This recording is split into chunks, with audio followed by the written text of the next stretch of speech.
Chapter 679. You can decide what to do with this case. I'm going to sleep for a while. Somewhere in Foam Show City, the county magistrate yawned and waved his hand to the bailiffs. He then leaned back in his chair and closed his eyes. He was getting old, and his body couldn't take it anymore. Yesterday, he had fought with his new concubine until dawn, but now he couldn't take it anymore. Yes, Your Excellency. The bailiff cupped his hands and bowed. Tell me, how many times have you done this? He walked down and patted the man's face. The big man sighed and said, I can't count. You have hands and feet. You can do anything. Why do you have to steal and rob? The bailiff looked at him and said, Now that you're out, find some serious work. Don't let me see you in the county jail again. Alas, life is hard. The big man sighed and said in a melancholy tone, It's impossible to work. I'm not born for this.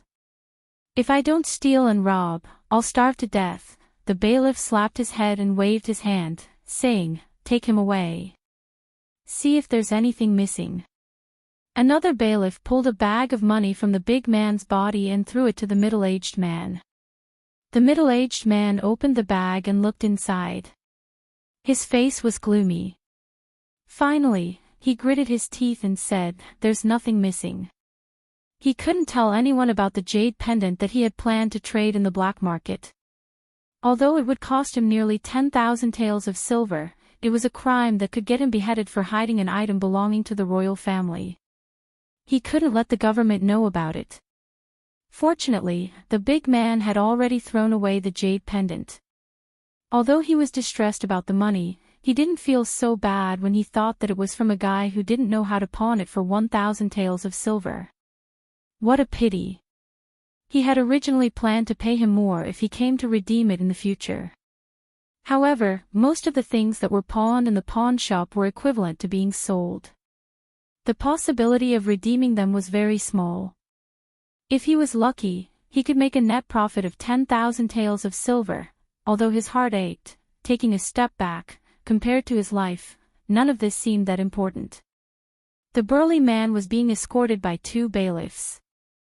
Just as he was about to leave, he seemed to have thought of something. He stopped and said, That's right, there's also a jade pendant. Since it's not worth much money, you can take it back as well. That way, you won't be able to say that I hid it from you. The burly man cupped his waist and said, It's here. Brother Constable, help me take it. Hearing this, the middle-aged man's expression changed greatly. He immediately said, Nonsense, I only lost my purse. How can there be any jade pendant? You stole it from someone else. You must have remembered wrongly. The burly man was stunned for a moment. He looked at the middle-aged man and said, Don't tell me you're confused. You lost your jade pendant and forgot about it. Or you really want to postpone it and make me suffer a few more beatings. The middle-aged man forced himself to calm down and said, Nonsense. Why would I harm you? Do you think I don't know if I lost the jade pendant or not? The burly man turned to look at the bailiff and said, Brother Constable, this guy may have really forgotten that the jade pendant is on my waist. Help me take it. He should remember it when he sees it. The bailiff looked at the two of them and felt a little surprised. He felt something from the bulge on the burly man's waist. Crack! The sound of porcelain shattering and tables and chairs overturning came from behind. The county magistrate didn't even bother to pat the dust off his body. He got up from the ground and ran in the direction of the door. He looked at the burly man and pointed at the jade pendant. He asked in shock, This jade pendant, where did you get it? The burly man was stunned for a moment and looked at the middle-aged man in astonishment. At this moment, the purse in the middle-aged man's hand had fallen to the ground. His face was pale. Plop! His legs turned to jelly. He knelt on the ground and cried, Sir, please spare my life. Tell me the truth. The county magistrate said sternly. Not long after, the county magistrate hurriedly walked out of the county office. He got on the sedan chair and urged, "Go to King Feng's mansion." King Feng's mansion was a very special existence in Feng province. The highest official in Feng province was the provincial governor, but in fact, it was King Feng's mansion that managed Feng province. This was a special case in the Qi kingdom. Although many princes had fiefs, most of them were remote territories. They only enjoyed rent and lived a good life, but they didn't have any real power. However, the third prince, Zhao Yi, was not one of them. Among the more than 10 princes in the Qi kingdom, he was the only one who had a fief as large as a prefecture and could personally manage the government affairs. He had the power to make some important decisions. The third prince, Zhao Yi, had come to the fief when he was young. It took him more than 10 years to turn a medium-sized prefecture into one of the richest places in the Qi kingdom. Not only did he have a high status in the hearts of the people in Feng province, but he also had a great influence in the neighboring prefectures. At this moment, in King Feng's mansion, the prestigious third prince had just put down a letter. Down below, Yang Yanzhou frowned and asked, "Your Highness, why has the first prince suddenly come to Feng prefecture?" "Why?" Zhao Yi looked out of the window and said, "The imperial censor is accompanying him. He said he's inspecting the prefectures on behalf of my father.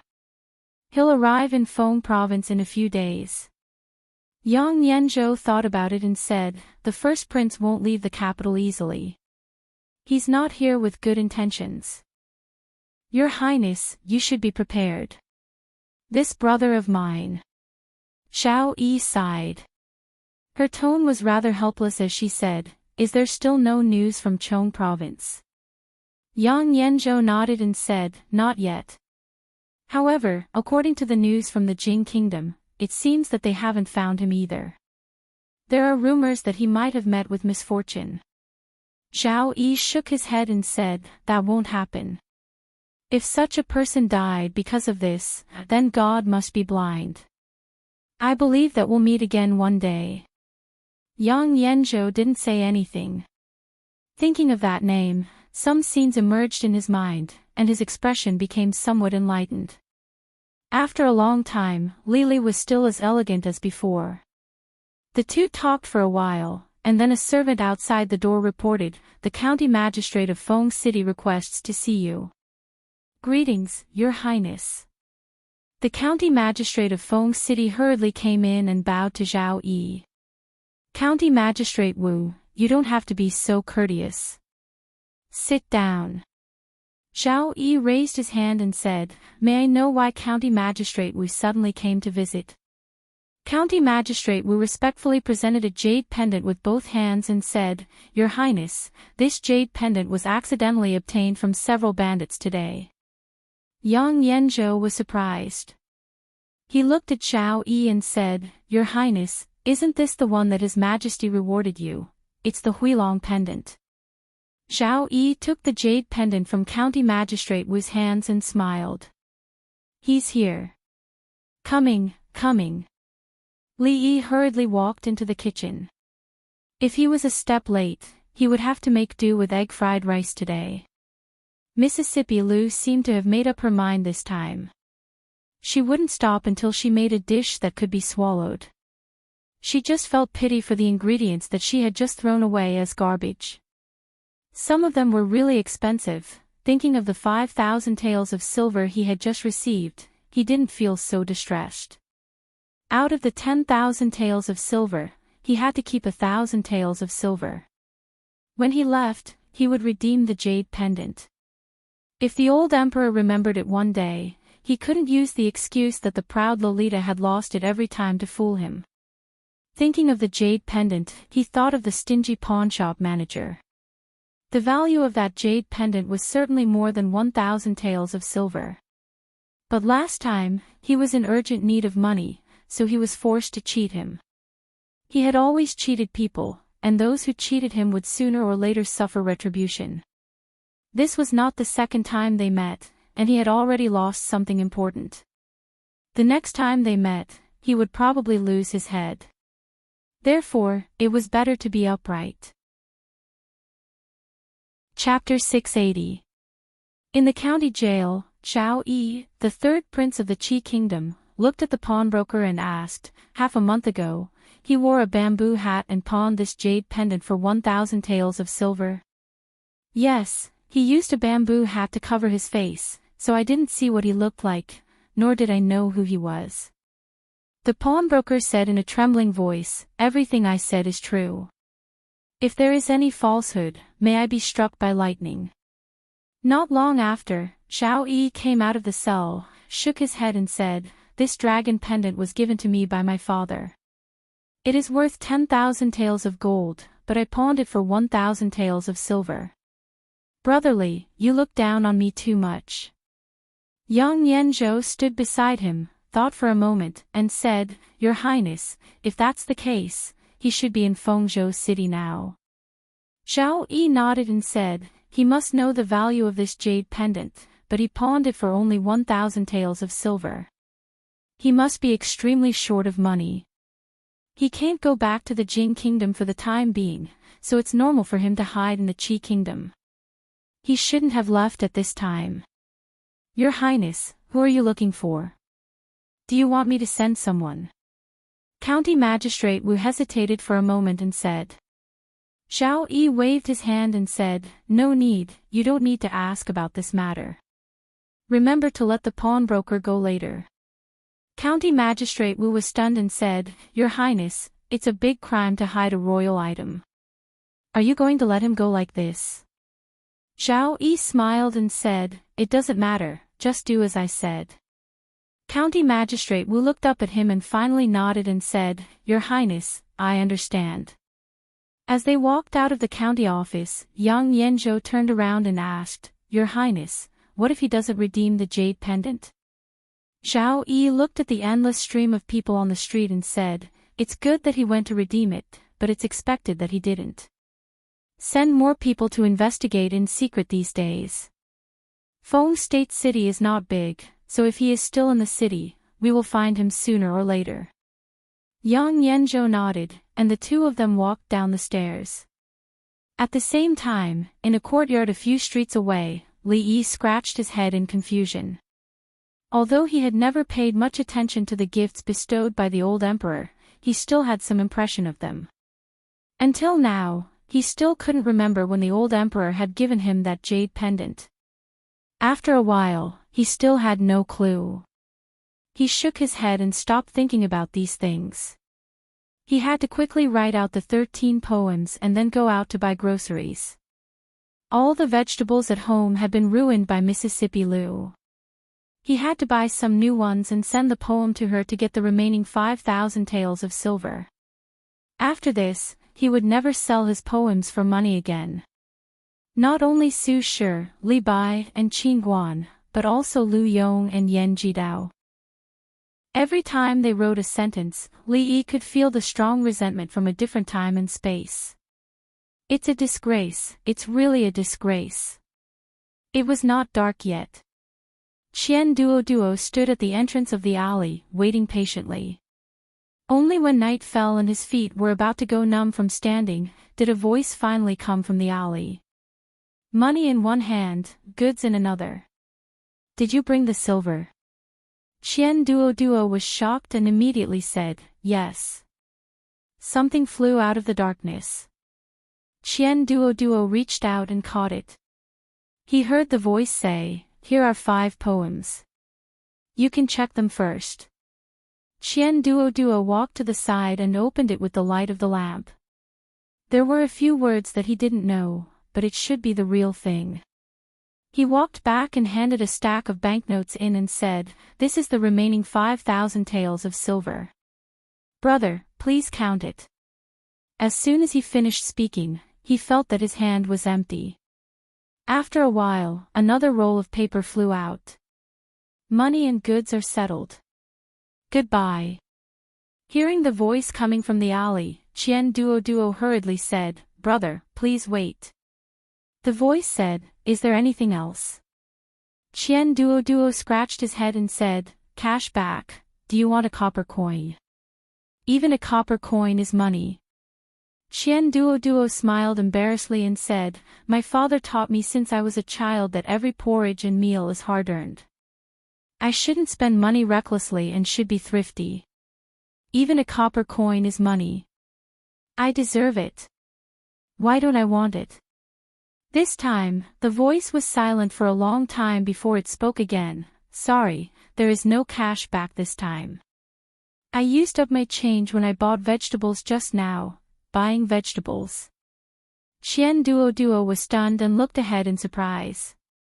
However, there was no more sound coming from the darkness. "Brother, remember that you still owe me a copper coin," Qian Duo shouted to himself.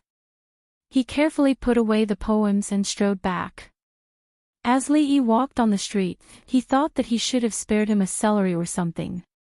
He didn't like to owe people money. Even a copper coin was still a debt. For someone with obsessive-compulsive disorder, there was not much difference between a copper coin and 10,000 taels of silver. When he passed by a city gate, he saw the soldiers at the gate questioning passers-by in the dark. They seemed to be holding something like a portrait in their hands. They were probably chasing after some felons. It seemed that the public security in Fengzhou was not very good. It was better to be careful while walking alone on the street at night. The right thing to do was to go back and sleep with Mississippi Liu. In a restaurant, several dancers were dancing gracefully on a high stage. One of them had a slim figure and graceful movements, which attracted the attention of most people in the hall. Chapter 681. Cough, Brother Qian is talented. I admire you, admire you. The moment Qian Duo said this, the young men beside him were stunned for a moment before they immediately said with a smile. Almost all of their families were businessmen. Although they had been forced to study since they were young, it was difficult for them to even memorize books. They knew nothing about poems and essays. Because of this, they were looked down upon by those scholars. They naturally did not have a good impression of those people. They were happy to see Qian Duo write good poems and slap those people in the face. Of course, it was also because the Qian family was rich. Many of their families could only survive by relying on the Qian family. They had to fawn on the Qian family's young masters. My father often taught me to be low-key. I have talent. Will I tell you? Will I be like those poor bastards who spread it everywhere? I won't. Qian Duo stretched out his hand and pressed it down. He said, "It's fine if you know about these things. Don't spread it around. I don't like to be ostentatious. I don't know where he bought a poem from, but he's getting cocky." A cold snort came from the side. A green-robed scholar glanced over and said, "He really thinks he's a scholar. It's fine if he's trash who doesn't know anything about literature, but to take someone else's poem as his own, he's simply shameless." Who are you talking about? Who are you talking about? Before Qian Duo could speak, a person beside him stood up and turned around to look at him in dissatisfaction. The green-robed scholar smiled mockingly. He turned his head and said, "Who doesn't know shame? Who knows in their hearts? Don't you think so? If his heart is magnanimous, why would he be afraid of the words of others? I'm afraid some people have ulterior motives. Only he knows if there are any ulterior motives." There were a few other similarly dressed men beside the green-robed scholar. At this moment, they all spoke, their tone full of mockery. Qian Duo stood up and walked over. He looked at the person from before and asked, "If his heart is magnanimous, he won't be afraid of the words of others?" The scholar nodded and said, "Of course." Qian Duo asked again, "Then are you magnanimous?" The man sneered and said, "We scholars have righteousness in our hearts. We do things in an upright manner. We are naturally magnanimous. You aren't afraid of the words of others? Not really impotent? No." As soon as the scholar opened his mouth, he realized that something was wrong. He swallowed the next word and looked at him coldly. How could I fall for such a clumsy trick, he said. Since you don't care what others say. Qian Duo looked at him and said, if I call you a son of a bitch, won't you be angry? The scholar was startled, his face quickly turned from red to green. Pointing at him, he said, brat, you dare. Qian Duo looked at him and said, look, you don't even know how to scold people. Who is the trash? You dare to say that you are not a wastrel who spent money to buy poems. The scholar's eyes were almost spitting fire as he said, if you can compose another poem of that level on the spot, Wan Jun will immediately kowtow to you and apologize for what I said before. Brother Wan, the expressions of the few scholars behind him changed as they hurriedly stepped forward and said worriedly, Brother Wan, be careful with your words. If Qian Duo bought 2 poems instead of 1, Wan Jun would lose all his face from now on. He would never be able to raise his head in Feng State City again. You don't need to say anything more. Wan Jun waved his hand and said, if he can buy 2 poems of that level, I will admit defeat this time. If he can't, I will expose this shameless wastrel to the public. Are you sure?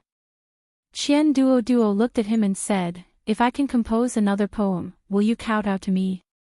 A scholar added, it is to compose another excellent poem that everyone will agree with.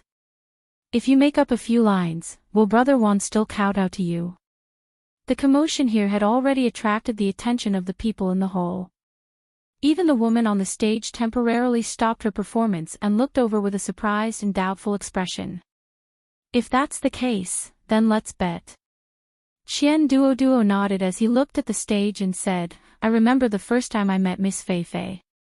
The plumage dance is still fresh in my memory. I will give this poem to Miss Fei Fei. Ah, give it to me. The woman on the stage was startled and couldn't come back to her senses for a while. Below the stage, there was already a voice coming out. After a dream, the tower is locked high, and the curtains are lowered when I sober up. Last year's spring hate comes. Falling flowers stand alone, and swallows fly together in the rain. I remember the first time I met Fei Fei, wearing a robe with 2 hearts. The lute string speaks of yearning. The bright moon shines on the robe, and the rosy clouds return. The woman on the stage called Fei Fei was still wondering when she had worn a robe with 2 hearts. As for the lute, she didn't remember playing it often. She was good at the zither. Below the stage, the young man called Wan Jun was stunned on the spot. The expressions of the people behind him changed almost at the same time. They didn't expect Qian Duo to so easily throw out such a poem. The people around them were already whispering the lyrics, secretly comparing it to the previous song. They were both about singing girls, and the style was similar. The lyrics were similar, a person's style was usually fixed. At the same time, it was very difficult to change it. It was very easy for outsiders to tell if the 2 poems were written by the same person. Originally, they were almost certain that the Partridge Sky was bought by Qian Duo. However, at this moment, their hearts were a little shaken. After all, there were no scholars who had reached this level of talent who would be willing to sell their hard work. In reality, when one's literary talent reached this level, they would not lack money. 1 poem was already a little unbelievable, let alone 2. Qian Duo turned to look at Wan Jun and said, how is it? This poem is not bad, right? What did Brother Wan say just now? Wan Jun's expression changed. He couldn't tell which of the 2 poems was better. Because of personal preferences and other factors, no one could tell. Because of this, it meant that if Qian Duo made another poem that was similar to the previous one, he would have to kowtow to him and apologize. At this moment, someone behind Wan Jun suddenly said, you bought 1, and you might have bought 2. Unless you take out another one, you still can't prove that these 2 poems were written by you. I knew you would be shameless. Qian Duo shook his head and said, then, how about you listen to this one? After saying this, he opened his mouth again and said, "Red leaves, yellow flowers, autumn is late, 1,000 miles missed the traveler. Flying clouds end, returning to the swan with no letter, where can I send a letter? Tears fall unceasingly by the window. Like an inkstone turning to grind ink. Gradually writing about parting, deep in this love, the red paper is colorless." Won-jun opened his mouth and his face was ashen. This time, he didn't say anything.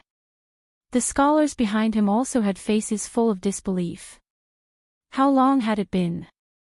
Did he really think composing poems was like eating and drinking? The way the surrounding people looked at Chien Duo had already changed.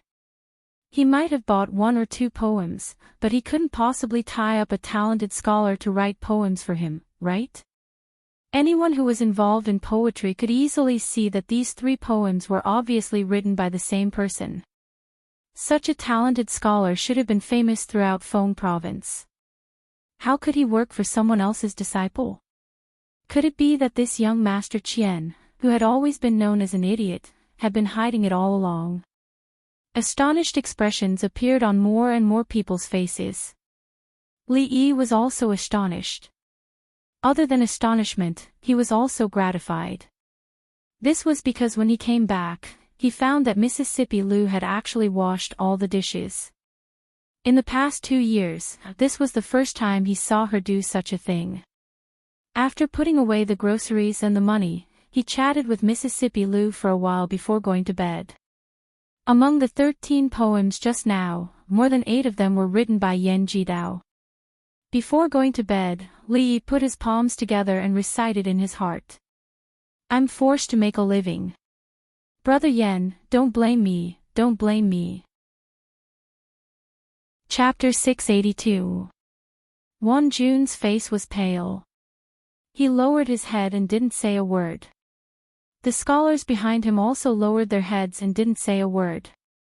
Everyone, including the woman on the stage, looked at Chien Duo with unprecedented changes in their eyes. "Brother Won, how is this poem? It's not bad, right?" Chien Duo looked at Won-jun and said, "I don't know why, but my thoughts are flowing like a spring today. Just now, I came across another poem. Brother Won, do you want to help me appreciate it? Don't push me too far." Won-jun raised his head and widened his eyes, which were full of anger. Chien Duo looked at him and narrowed his eyes, saying, "Brother Won, have you forgotten what you just said?" "I was wrong." Won-jun's expression changed. He said in a low voice and turned around, saying, "Let's go." Seeing that they were about to leave, one of the people behind Chien Duo wanted to stop them but was stopped by him.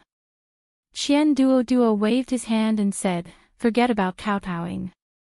I don't want to have such an unfilial son." Many people looked at the backs of Won-jun and the others as they left with complicated expressions. If Won-jun really kowtowed and admitted his mistake tonight, he would lose all his face.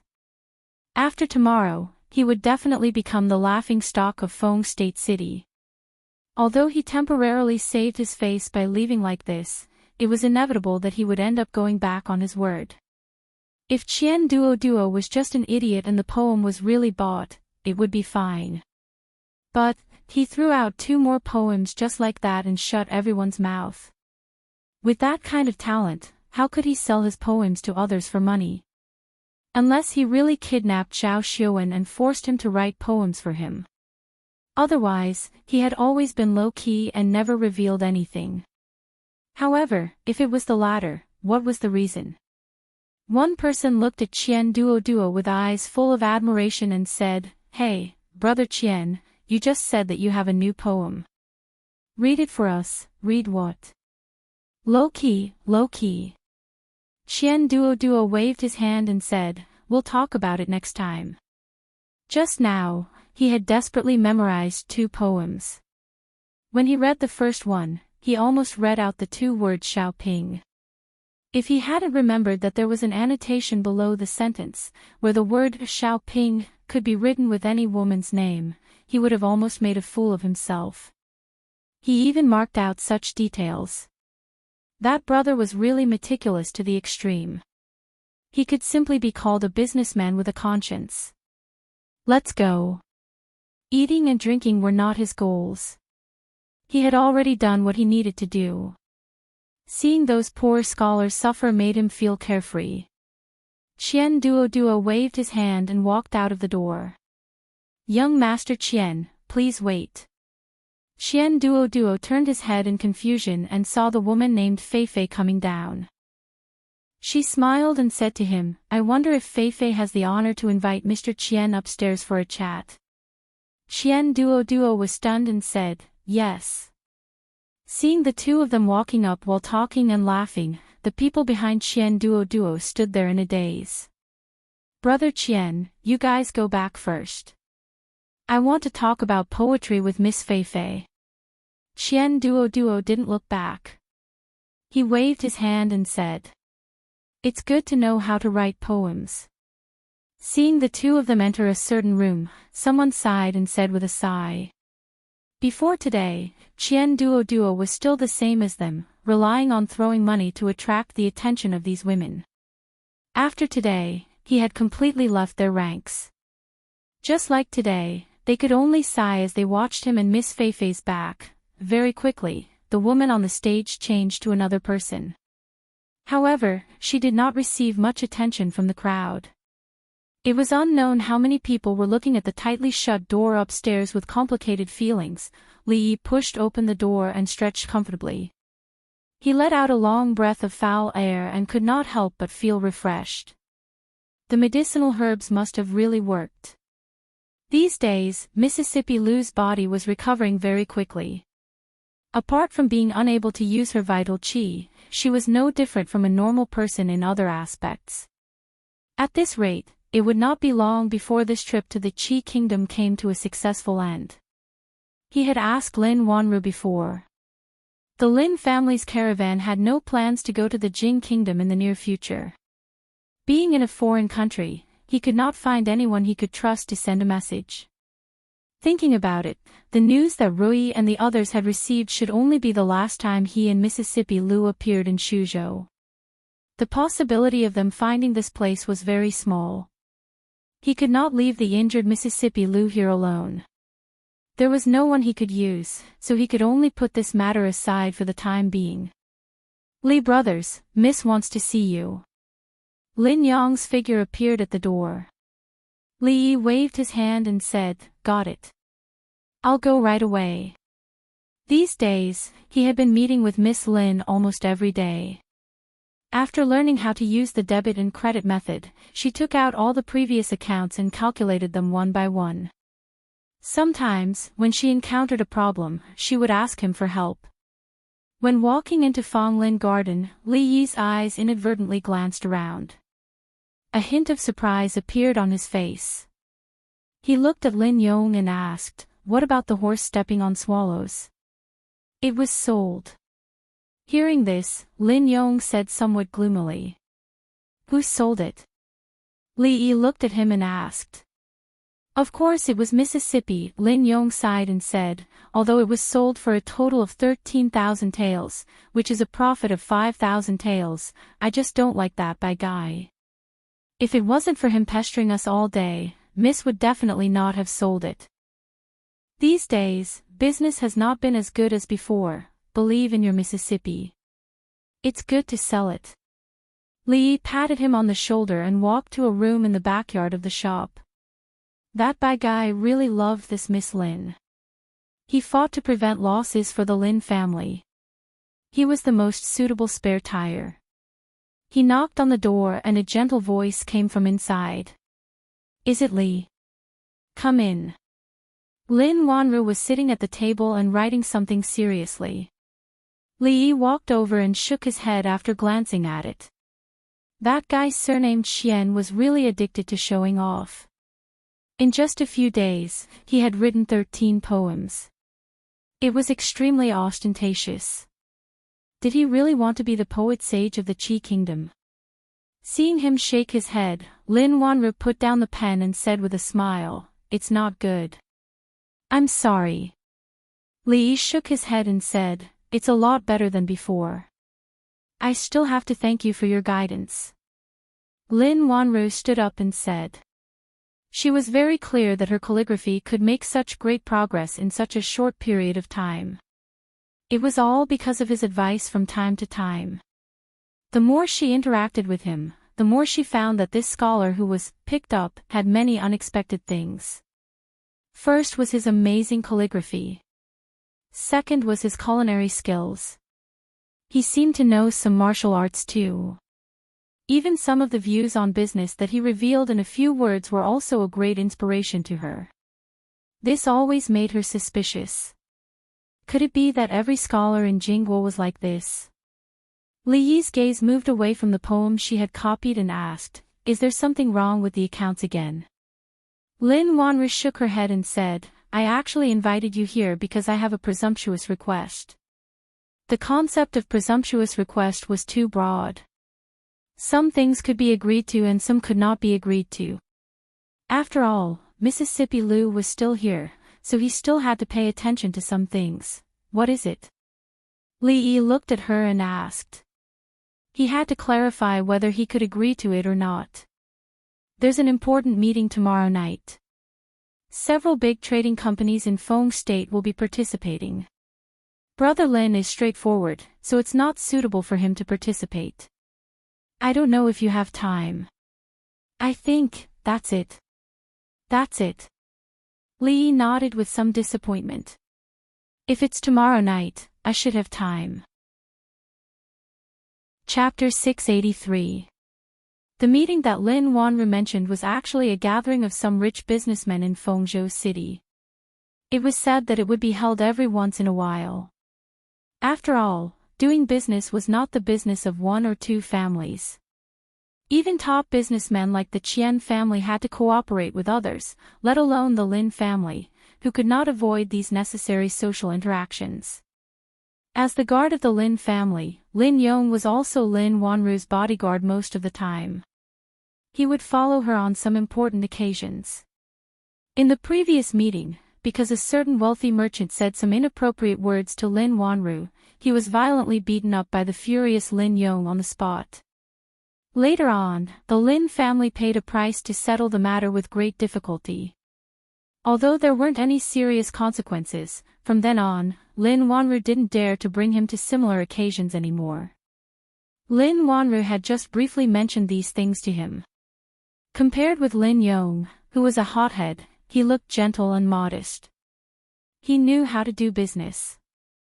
Most importantly, he was handsome and could be taken out to meet people. He was the best choice to take his family on a trip to a banquet. The reason why he agreed to take her along was that they had become familiar with each other these days. It was not a good idea to refuse such a small matter. Secondly, it was boring to go to bed early every night. It was good to go out occasionally to change the mood. The place they were going to tomorrow was a small manor of the Qian family in the city. Every banquet was held by several top businessmen in turn. Small families like the Lin family were only qualified to participate. The host of this banquet was the Qian family. Recently, the Qian family was very famous in Fengzhou City. Before this, the Qian family was well known because they were rich. Recently, they became famous because they had an evildoer. This evildoer was called Qian Duo. More than a dozen shocking poems were thrown out, which made him completely popular in Fengzhou City. Everyone knew that Zhao Xiuwen was the sage of poetry of the Qi kingdom. He was a role model for scholars, and he was the top scholar in the 5th year of Xinghe. Now, he was assisting the 3rd prince in Feng province.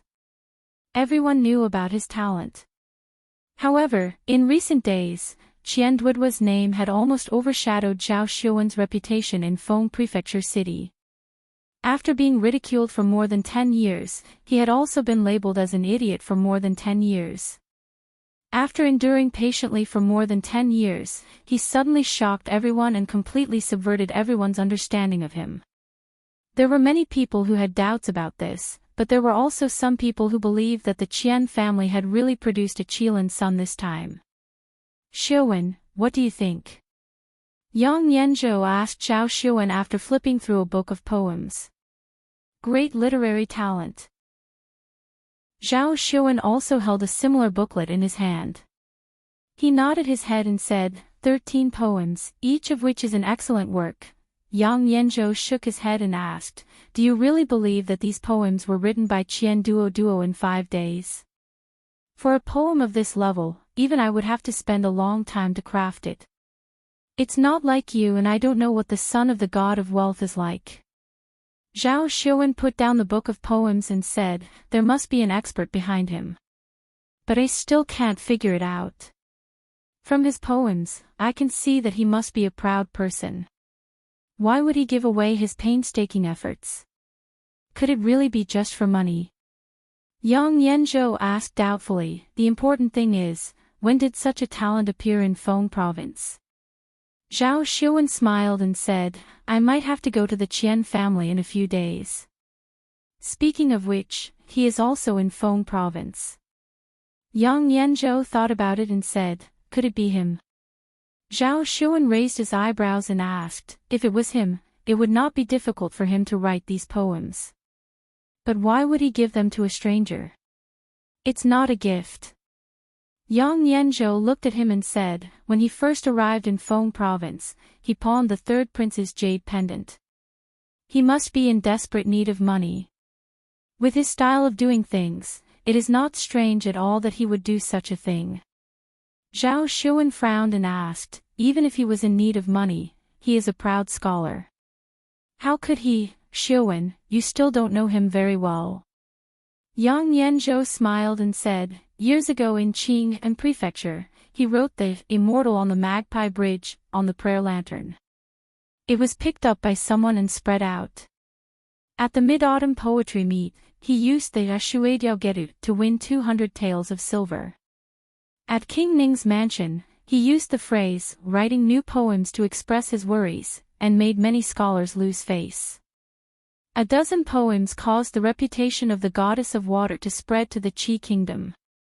But what you don't know, Xuan, is that he casually gave those poems to a woman. Now that I think about it, when he was in need of money, it is not strange that he used these poems to exchange for money. Yang Yanzhou smiled bitterly and said, even though I don't want to admit it, to him, poems seem to be something that he did casually. Which scholar doesn't view their proud works as treasures? But he didn't care at all. Just this point alone is something that I will not be able to do in my lifetime. If it really was him, Zhao Xuan looked out the window and said, I have to go to the Qian family today. In a gorgeous manner somewhere in Fengzhou City, a fat middle-aged man with a big belly walked out of the door. He looked at the two young men and said with a bit of surprise, what kind of wind is blowing today? How come you two are here? Zhao Xuan cupped his hands and said, I took the liberty to come here. Money god, please don't be offended. The fat middle-aged man waved his hand and said, don't be offended. Please come in quickly. Perhaps not many people knew the name of this middle-aged fatty, but if one mentioned his nickname, almost everyone in Feng State City would know about it. Money god, the master of the Qian family, started from scratch. In just a short period of more than 10 years, he had accumulated countless family wealth. People only knew that the Qian family was very rich, but they didn't know how much money they had. Therefore, they simply called him Money God, which showed the wealth of the Qian family. In a spacious hall in the manor, the three of them sat as guests and hosts.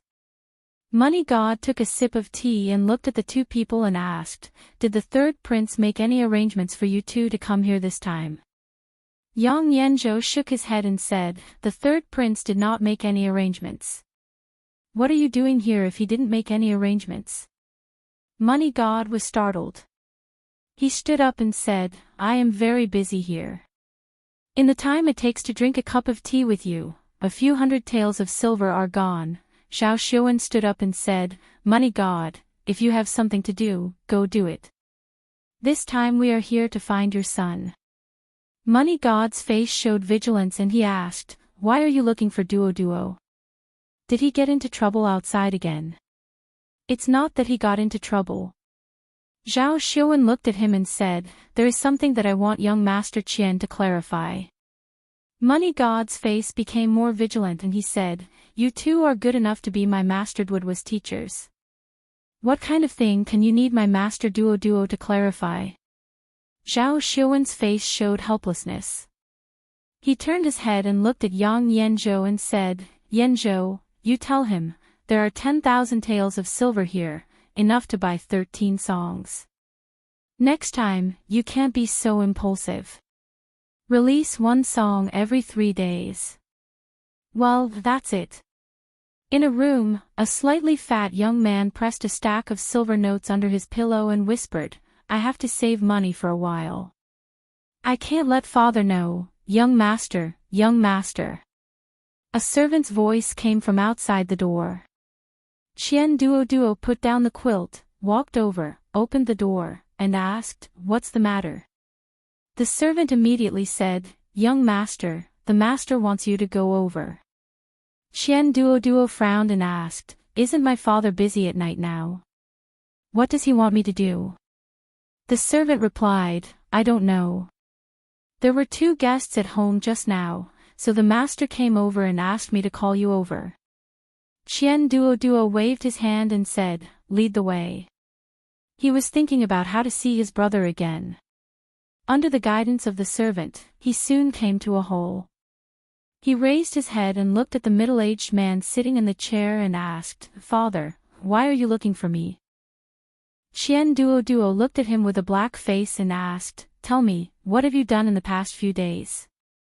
Tell me honestly." "No." Qian Duo was stunned for a moment and said, "I've been fine these days. I haven't caused any trouble, bastard, you still don't admit it." Qian Duo stood up from the chair, pointed at his nose, and scolded, "I haven't paid attention to you for a few days. You've grown up.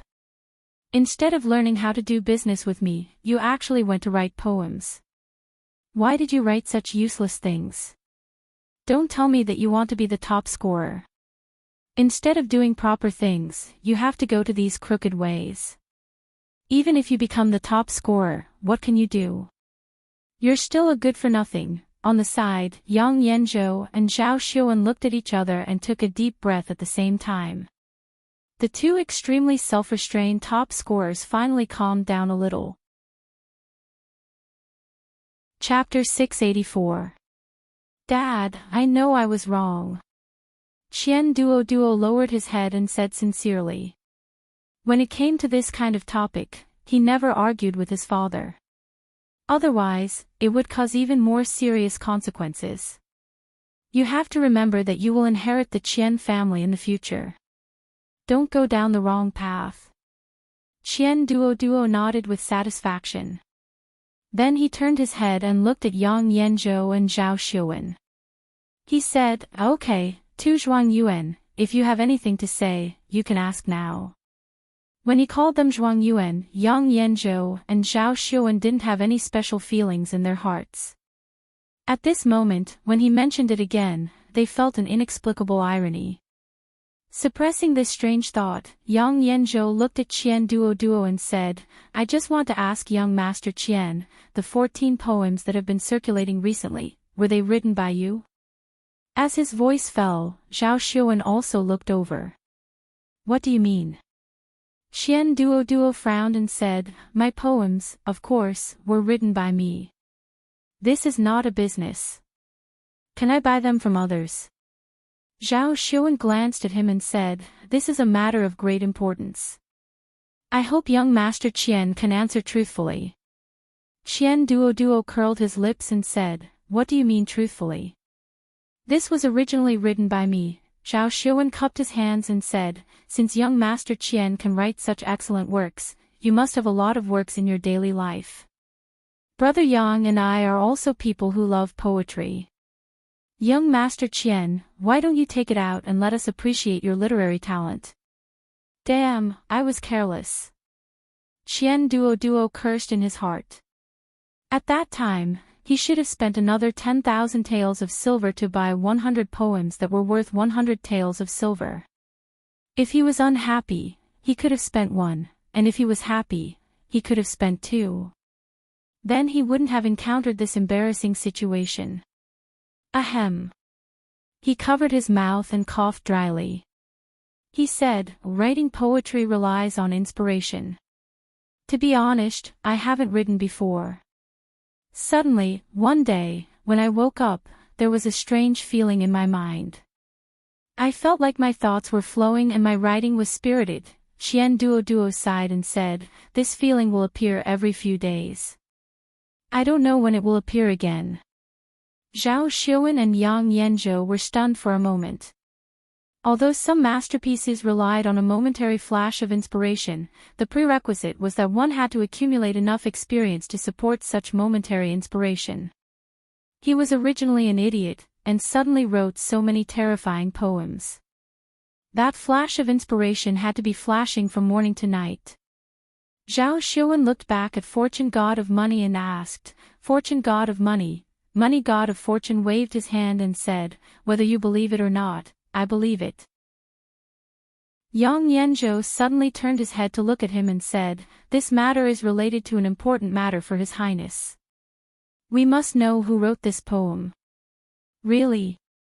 Fortune God of Money's face froze. Of course, Yang Yanzhou said.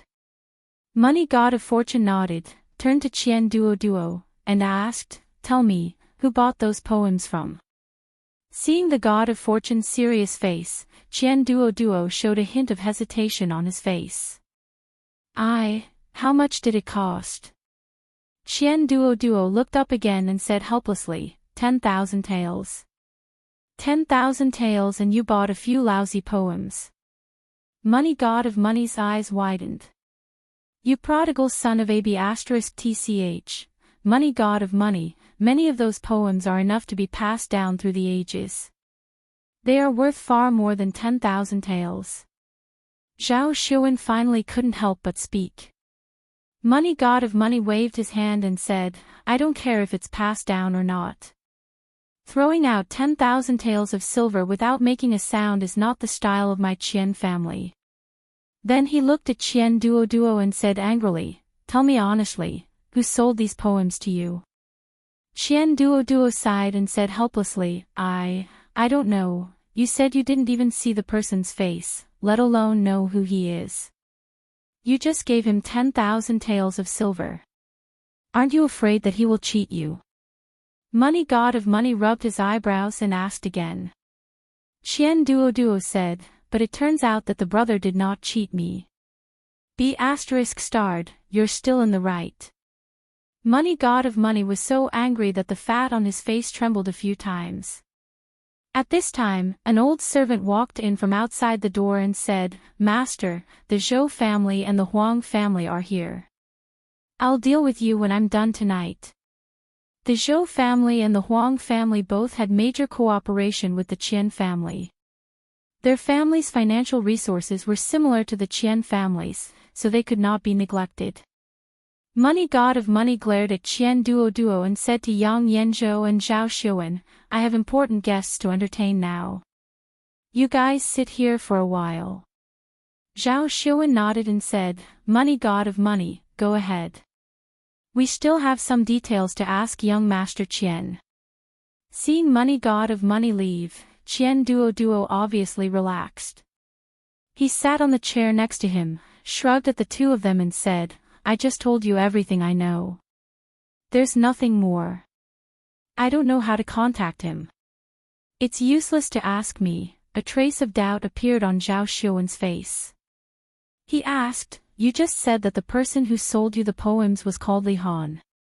Qian Duo took a sip of tea, nodded, and said, yes, he said that he would not change his name or his surname. It should not be false. Prince Jin, Li Han.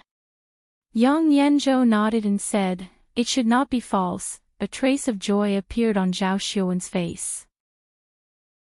He looked at Qian Duo and said, describe the situation again. Qian Duo's face showed an impatient expression. He waved his hand and said, how many times have I said that I really don't know where he is? I have already told you what I should tell you. You can go and find him. Why are you staying at my house? Li Yi once heard people say that among the many mansions in Fengzhou City, the one with a silver lion at the door was the Qian family. At that time, he thought that it was not symmetrical. He imagined the image of a silver lion squatting in front of the Qian family's door. He felt awkward for a while. When he arrived at the Qian family, he found that there was not one lion, but two. If he had known that there would be such a thing, he would not have sold his poems. With this lion, he could have anything he wanted. He looked back at Lin Wanru and asked, "Is this lion really made of pure silver?" Everyone in Fengzhou City knows about the Qian family's silver lion. Lin Wanru nodded and said, "Let's go in." The Qian family was indeed the Qian family. Even the gate was higher than the two next to it. There were a lot of servants at the door to greet the guests. After handing over the invitation, they were welcomed in. Lin Wanru obviously had some connections in Fengzhou. Along the way, many people greeted them with a smile, especially some young men. Their tone and expressions were even more attentive.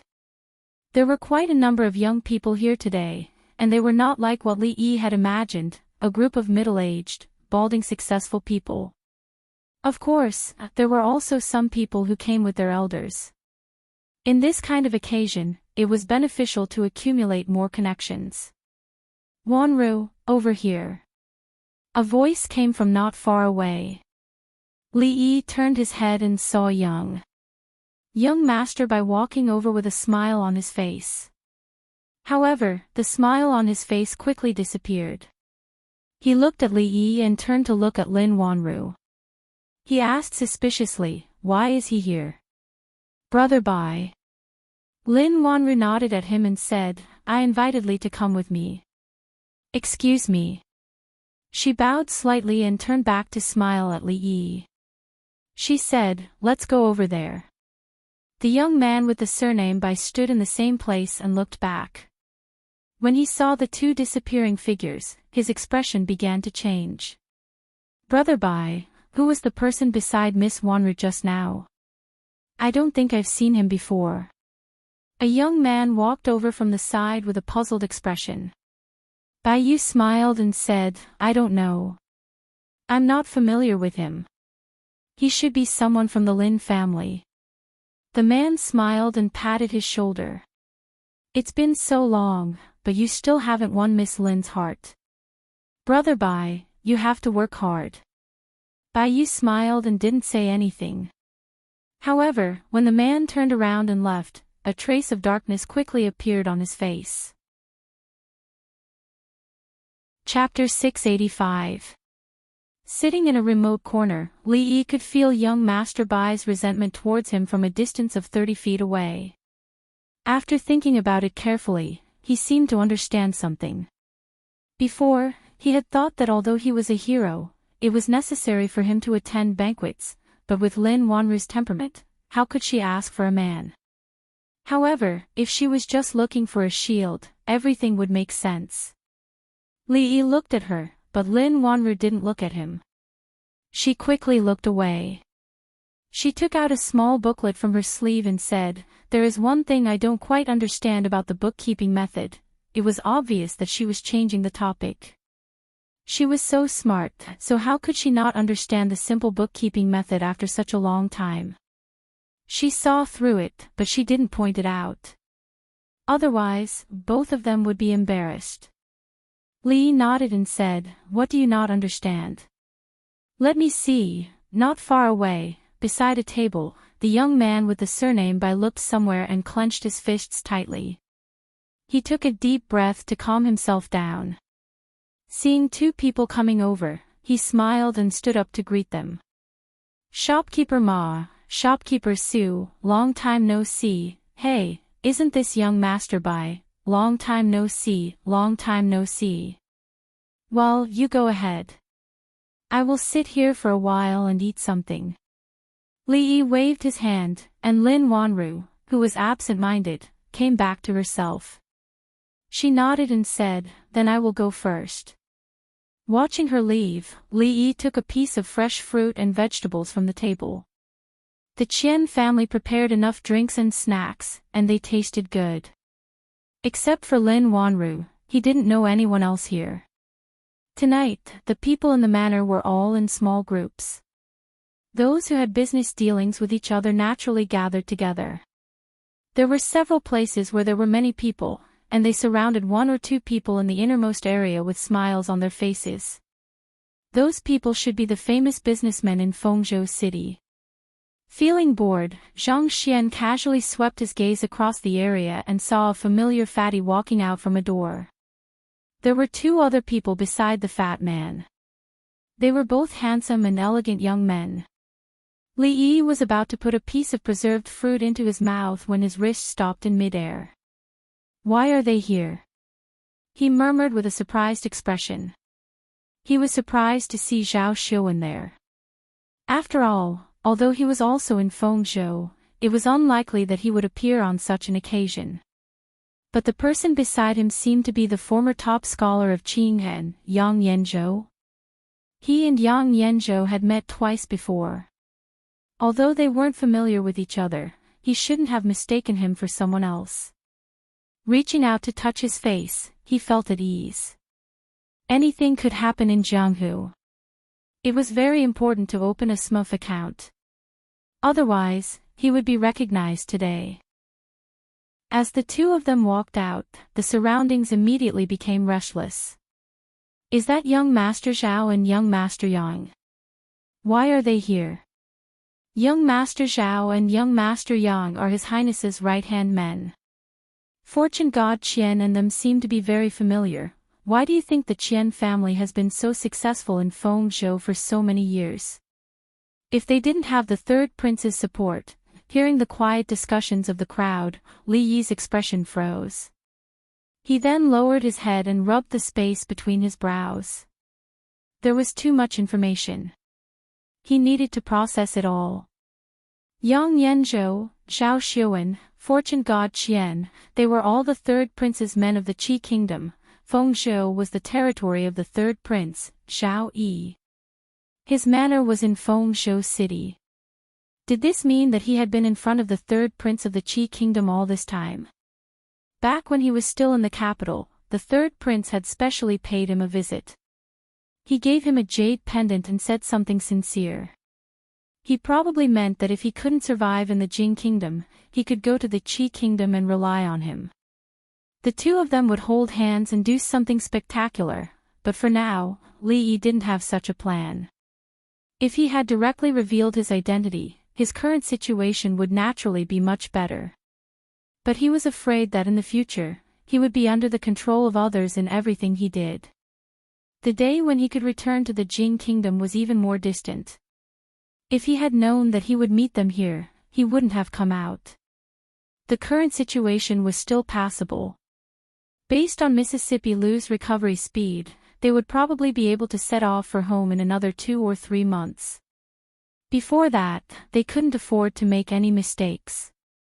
Speaking of which, the jade pendant that Zhao Yi gave him was lost. It seemed that it was taken by Mississippi Lu on that day and he hadn't seen it since. As if he had thought of something, Li Yi's face revealed a startled expression. Not long after, he sighed. He was afraid that he would not be able to redeem the jade pendant that he had borrowed from Miss Lu. Even the pawn shop from before could not be used again. Fortunately, he was wearing a bamboo hat at that time and the shopkeeper did not see his face. Otherwise, he would be in trouble now. "What's wrong?" Lin Wanru walked over and asked when she saw that he didn't look right. Li Yi pointed and said, "Those two people over there." Lin Wanru looked over and said, "You mean Zhao Xiuwen and Yang Yanzhou? They are very famous in Feng province. Zhao Xiuwen is even known as the role model of scholars. He is well known in the entire Qi kingdom. It's normal for these people to surround them." Li Yi looked at her and asked with some uncertainty, "Is the third prince of the Qi kingdom also in Feng province?" Lin Wanru nodded and said, "Feng province is the third prince's fief. King Feng's mansion is in Feng province." After confirming everything from Lin Wanru, Li Yi looked in that direction and watched Zhao Xiuwen and Yang Yanzhou leave surrounded by people. Then, he withdrew his gaze. Seeing that Lin Wanru was also looking in that direction, he asked curiously, "Don't you like Zhao Xiuwen? Why don't you go over?" Lin Wanru shook her head and said, "I just admire his literary talent. I don't like him." Seeing that she seemed to be a little annoyed, Li Yi said, "What did you talk about just now? What's wrong? Did it not work out?" Lin Wanru shook her head and said, "I don't know why, but the Ma family and the Su family increased the price of raw materials by 10%. In Feng province, apart from these two families, only the Bai family can provide raw materials to make jewelry. Fragrant Forest Garden has always been working with these three families. If we don't want to lose our profits, we can only choose the Bai family. However, it is very likely that the Bai family is behind this. After they achieve this goal, they will definitely have other tricks up their sleeves. If we put all our hopes on the Bai family, we will definitely be led by the nose in the future." Li Yi looked at her and asked, "What do you plan to do?" Lin Wanru shook her head and said, "At present, there is still a lot of stock in the shop. It can support us for a while. We will think of a way when the time comes." Li Yi could not help her with this matter. He still had a lot of things to solve. Feng province, the third prince, things in this world were really coincidental. The so-called meeting was extremely boring. The only thing he gained was some information that was very important to him. Lin Wanru took out the booklet again and picked up a pen from the table. She seemed to be calculating something. After a while, she flipped through the booklet, stood up, and looked around. "What's wrong? Did you lose something?" Li Yi looked at her and asked. "The piece of paper you just used to demonstrate," Lin Wanru said. She saw a fat man not far away pick up an item from the ground and said, "I found it. It's over there." When she was about to walk over, a hand reached out from the side and held her wrist. "Sit down." Li Yi looked over and said in a low voice. Not far away, the fat middle-aged man was holding a piece of paper in his hand and looking at it carefully. Chapter 686. Regular gatherings of this nature were not just for a chat or a meal. The people present were businessmen of all sizes. If they got along well with each other and had the same opinion, it was very likely that a partnership could be finalized on the spot. Some of the decisions made by the top businessmen could even affect the economic direction of the entire Feng province in the future. This was the main purpose of this kind of banquet. Therefore, there were pens and paper everywhere in the manor. From time to time, people could be seen writing and calculating, discussing the distribution of profits, and so on. It was unknown whether everyone was like Lin Wanru, who had the habit of carrying a small notebook with her. Not only did it have the function of a memo, but it could also record ideas and inspirations at any time. Lin Yong had once said that many of the jewelry styles in Fonglin Park were personally designed by her. Not only that, but she could also take out a small notebook and pretend to ask questions to cover up her embarrassment. However, the piece of paper that had just fallen out was not a jewelry style, nor was it a memo. It was a classic model of the debit and credit bookkeeping method that he had listed. "What's wrong?" Lin Wanru looked at him in surprise and asked doubtfully. "Just sit there and don't move." Li Yi threw a small piece of watermelon into his mouth and glanced in the direction of the fat man. Lin Wanru whispered, "That is the master of the Qian family. People call him the god of wealth." As soon as she finished speaking, the fat middle-aged man put the piece of paper in his sleeve and looked around. After a long time, he turned around and walked to a brighter place in the house. According to the usual practice, every meeting would last more than 2 hours. Most of the time, people would communicate in groups of 3 to 5. At the end of the meeting, some big businessmen with status would routinely say a few words and so on. Some people left in high spirits, while others returned disappointed. Every meeting would change the economic structure of Feng province in the future, big or small. Just now. Why didn't you let me go? At the entrance of Fonglin Park, Lin Wanru, who had been silent all the way, finally asked the question in her heart. Li Yi looked at her and asked, "You haven't told anyone about that method, right?" "No." Lin Wanru shook her head. "That's good." Li Yi knocked on the courtyard door, turned around and said, "Forget about this matter, and don't let anyone know that you know that method, at least not now." The confusion on Lin Wanru's face deepened. Just as she was about to ask again, the courtyard door opened from the inside. "See you tomorrow." Li Yi waved at her, turned around, and walked in.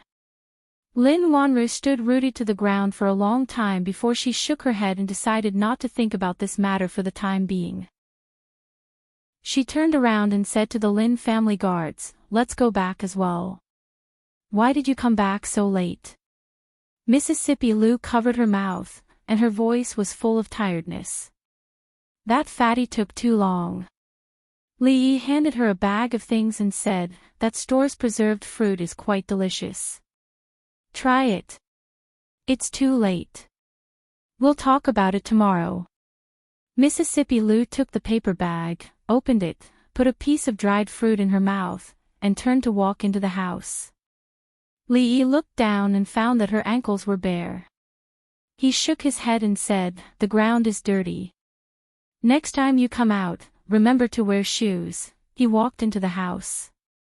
The light in the room was on, but it was soon extinguished. In the Qian family, under the bright lights, the fat face of the Qian god of fortune was full of spirit. "Good stuff, good stuff." He patted his thigh and couldn't help but exclaim. Qian Duo came over and asked, "Dad, what's the good stuff?" The Qian god of fortune waved his hand and said, Go to the accounting room and bring me last month's account book." Qian Duo asked doubtfully, "Dad, what do you want the account book for?" "Go." The Qian god of fortune said impatiently. Qian Duo immediately stood up and trotted outside. Not long after, he carried a stack of accounts and walked in, huffing and puffing. "Put it here." The Qian god of fortune pointed to the table next to him and moved the lamp to his side. Qian Duo moved a chair and sat down opposite him, looking at him with puzzled and curious eyes. The Qian god of fortune took the pen and ink, spread out a piece of paper, opened 2 account books, and recorded something on the paper from time to time. Qian Duo looked at the opposite side with his hand supporting his chin. He only saw the pages turning and the lights flickering. After a while, his eyelids became heavy. Clatter. The sky was bright. Qian Duo rubbed his head, got up from the ground, straightened the chair, and finally wiped the remaining saliva from the corner of his mouth. When he looked up, he was surprised and said, "Dad, you didn't sleep last night." As his voice fell, the Qian god of fortune put down the pen, raised his arm, stretched his waist, and sighed, "I'm old. It's only one night, and my body can't stand it anymore." Qian Duo hurried over and gently beat his shoulder. "Good stuff." The Qian god of fortune picked up a piece of paper from the table and said, "Qian Datong, Jing Xian, Ma Wei. Duo, tell them to call these managers for me." Qian Duo nodded and said, "Okay, Dad, you go and rest for a while." "I'll go right away." The Qian god of fortune rubbed his eyebrows, but he did not rest. He picked up another piece of paper, touched the short beard on his chin, and wrote on it. After a while, Qian Duo came in from outside and said, "Dad, they're here." The Qian god of fortune waved his hand and said, "Okay, you go out first." Qian Duo looked at him with some doubts. When he left, he closed the door. A middle-aged man in the middle of the 3 said with a smile, "I don't know why the shopkeeper is looking for us." The Qian god of fortune glanced at them and asked faintly, "Datong, how long have the 3 of you been with me?" In reply to the shopkeeper, 5 years. A trace of doubt appeared on the middle-aged man's face, and then he said. The two people looked at each other, and a trace of joy quickly appeared on their faces. The shopkeeper rarely asked these questions. Did he want to promote the old people of the Chamber of Commerce? 5 years. The Qian god of fortune sighed and said, in 5 years, even a dog knows how to wag its tail.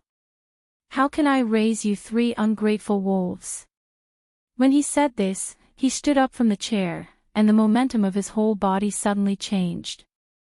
The bodies of the 3 people trembled.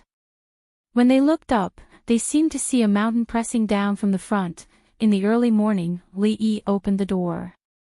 The street was already full of pedestrians, and the Fonglin Yuan next to it had already opened. He came back very late yesterday, and he was tossed around by Mississippi Lu until late at night, saying that he woke her up and that she wanted to listen to some martial arts story. Li Yi covered his mouth and yawned. When he was about to turn around and go back, he saw Lin Wanru coming from a distance. Good morning, Miss Lin. Li Yi waved to her from a distance. Last night, he didn't explain too much to her. The power of debit and credit was more powerful than the power of heaven's punishment. If it was not handled properly, people might die. Without enough strength, it was better not to get involved. This matter had already been confirmed in the Jing kingdom. Morning. Lin Wanru nodded slightly to him, walked past him, and walked into the shop. When he shook his head and planned to go back to prepare breakfast for Mississippi Lu, who had not yet gotten up, Lin Yong's loud voice came from the shop next to him. Go, go, go. What Great Britain and Little Britain? If you want to eat, go somewhere else. Don't disturb our business. Li Yi's footsteps stopped. Chapter 687. Did you hear that? Go, go. In the shop in Fonglin Garden, Lin Yong waved his hand impatiently at the beggars in front of him and said, It's not time to eat yet. There's no extra food here for you. Lin Wanru walked in from outside and happened to see Lin Yong driving away the beggars. She thought for a moment and said, Brother Lin, go buy a few steamed buns for them and let them go. Lin Yong took out a dozen copper coins from his waist and slapped them on the table in front of him. He said, Take it, take it. Don't make trouble here. We're not here to make trouble here. The leader, a man with unkempt hair and a dirty face, stammered, We want to do business with you. Lin Yong rolled up his sleeves and said, I've given you the money. Go quickly. Don't make trouble here. If you don't leave, don't blame me for being rude. Brother Lin, I'll leave it to you, Lin Wanru said and walked toward the backyard. When she came in just now, she seemed to have heard a familiar word from Lin Yong, but it just flashed in her mind and disappeared. She couldn't remember it no matter how hard she tried. She shook her head and stopped thinking about it. The Ma family and the Su family had cut off the source of raw materials for Fonglin Garden. This matter had to be resolved as soon as possible. Otherwise, the Lin family's stock would not last long. We're from Great Britain. Seeing that the beggars still dared to talk nonsense, Lin Yong finally showed a hint of anger on his face. When he was about to raise his head and roll up his sleeves, a voice came from outside the door. You're from Great Britain. Li Yi walked in from outside the door and looked at the unkempt men. He asked, The United Kingdom of Northern Ireland.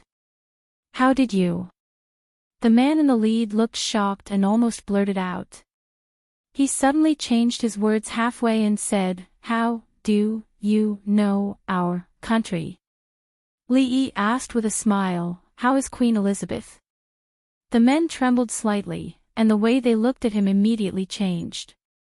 Lin Yong scratched his head, walked over and asked, Li brothers, what are you talking about? Is there really something big? Great Britain. What does the Queen mean?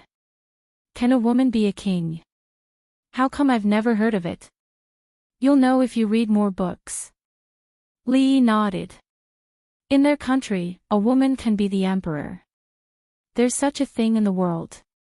Lin Yong's face was full of shock. It was obvious that his worldview had been turned upside down. He asked, then can their empress have many husbands? Can she handle it alone? Lin Yong's focus was always so unique. Li Yi shook his head and said, it's not mentioned in the book. I've only seen descriptions of Great Britain in books before. This is the first time I've met them. I have to find a place to understand the customs of Great Britain. As for whether their queen can handle it, I'll help you ask later. Li Yi looked at them and said, guys, do you want to go next door and sit down? The man with unkempt hair and dirty face proudly said, you will certainly fall for the glory of the rising sun city. Watching them go out, Lin Yong seemed to think of something. He ran to the door and shouted, Li brothers, don't forget to ask for me. Got it. Li Yi waved his hand to him and closed the courtyard door. Who are you? The moment he closed the courtyard door, the men immediately raised their heads and looked at him vigilantly. The man in the lead said in a deep voice, you, how do you know, Elizabeth? All right, are you tired of talking like this? Li Yi waved his hand. He stretched one hand to his ear, and a thin layer of something was torn off his face. The man in the lead was stunned, and his face instantly showed surprise. He asked, young master, why are you here? Who are they? Mississippi Lu came out of the house and looked at the several people in the courtyard. She held autumn water in her hand. This subordinate greets the Union Lord. Several members of the Lu Alliance saw her and immediately bowed. Their voices were loud and resounded throughout the courtyard. Li brothers, what's the situation inside? What are their names? Lin Yong's voice came from outside. Li Yi replied loudly, it's nothing. They said that their queen also has 3 palaces and 6 courtyards and 72 concubines, similar to our emperor here. 3 palaces and 6 courtyards and 72 concubines. Lin Yong touched his chin and thought of the picture of many women entangled together. He couldn't help but lick his lips. Suddenly, as if he remembered something, he looked up and asked, 3 palaces and 6 courtyards and 72 concubines, are they men or women? Men. A voice soon came from the courtyard. Men. Lin Yong touched his chin again. The next moment, his body trembled and his face suddenly turned pale. Don't you have a few hundred taels of silver in the time it takes to drink a cup of tea? Why do you have time to come here today? In King Feng's residence, Xiao Yi looked at a fat man and asked with a smile. Silver is important, but how can it compare to your highness's important matter? Money God of Wealth stood up from his chair and said, this time, I came to show something to your highness. Could it be another rare treasure? Xiao Yi looked at him and smiled. If that's the case, Yanzhou, Xiuwen, you two come over too. Let's see what kind of rare thing Money God of Wealth has this time. Money God of Wealth shook his head and took out an item from his sleeve. He handed it to Xiao Yi and said, Your Highness, this is it. Xiao Yi opened the box and saw that there was only a piece of paper inside. He picked it up in confusion and looked at it. He shook his head and said, Don't keep me in suspense. Could it be that this piece of paper is a treasure? Money God of Wealth nodded and said, This piece of paper is indeed a treasure. At this time, Xiao Yi also became interested. He looked at him and said, Since it is a treasure, tell me, what is its use? Money God of Wealth said slowly, Its use is to make Qi Kingdom free of corruption, and the government offices free of parasites. The officials are self-disciplined, the national treasury is full, and the whole world is clean. After being stunned for a while, Xiao Yi looked at him with a strange light in his eyes and asked word by word, Is this true? Money God of Wealth nodded and said, Yes. Xiao Yi waved his hand and said, Yanzhou, Xiuwen, come over and have a look. Although Yang Yanzhou and Zhao Xiuwen were both well-known talents in Qi Kingdom, they also realized the importance of this piece of paper after Money God of Wealth's explanation. When it came to things like accounts, businessmen were more sensitive. Money god of wealth is worthy of being called money god of wealth. Yang Yanzhou saluted him and said, if this method can be implemented, money god of wealth will take the lead. Is there really such a strange thing? It can make Qi Kingdom free of corruption, and the government offices free of parasites. The officials are self-disciplined, the national treasury is full, and the whole world is clean. As a voice came from outside the door, several figures came in from outside. The one walking in front was a young man in luxurious clothes. At this moment, he was looking at them with sharp eyes. His Royal Highness Prince Hang. First Prince. Money god of wealth's face showed doubt, while Yang Yanzhou and Zhao Xiuwen's expressions changed slightly. I didn't know that you were coming. Xiao Yi didn't go out to meet you. I hope you don't take offense, Xiao Yi said slowly with a smile on his face. It's okay. The young man in luxurious clothes waved his hand and turned back to look at money god of wealth. He asked again, what you said just now, is it true? With just this piece of paper, you can completely wipe out the corrupt officials and restore Daki to a clean country. Money god of wealth glanced at Zhao Yi out of the corner of his eye. After a moment, he nodded slightly. After temporarily sending away the foreign businessmen, when Li Yi walked back, Lin Wanru walked out of the shop. She still hadn't let go of something in her heart. She looked at him and asked, if the method of checking accounts is known, what will happen? Actually, it's nothing. Li Yi looked at her and said, at most, the situation will be unstable, the whole country will be in turmoil, heads will fall, and blood will flow like a river. Chapter 688. I failed to stop the first prince and ruined your highness's plan. Please punish me, your highness. In a hall of the prince's mansion, more than 10 guards of King Feng's mansion knelt in a row. They looked extremely remorseful. The third prince, Xiao Yi, waved his hand and said, get up. If my brother wants to force his way in, you can't stop him. Fortune god of Qian walked forward and said, your highness, although the first prince took that piece of paper, what was recorded on it was very simple. Ordinary people couldn't understand it at all. I can write a more detailed version now. That's not the most important thing. Zhao Yi looked out of the window and pondered.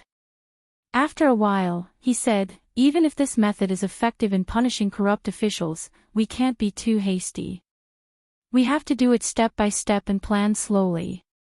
Otherwise, I'm afraid the disadvantages will outweigh the advantages. More than half of the imperial court will be involved.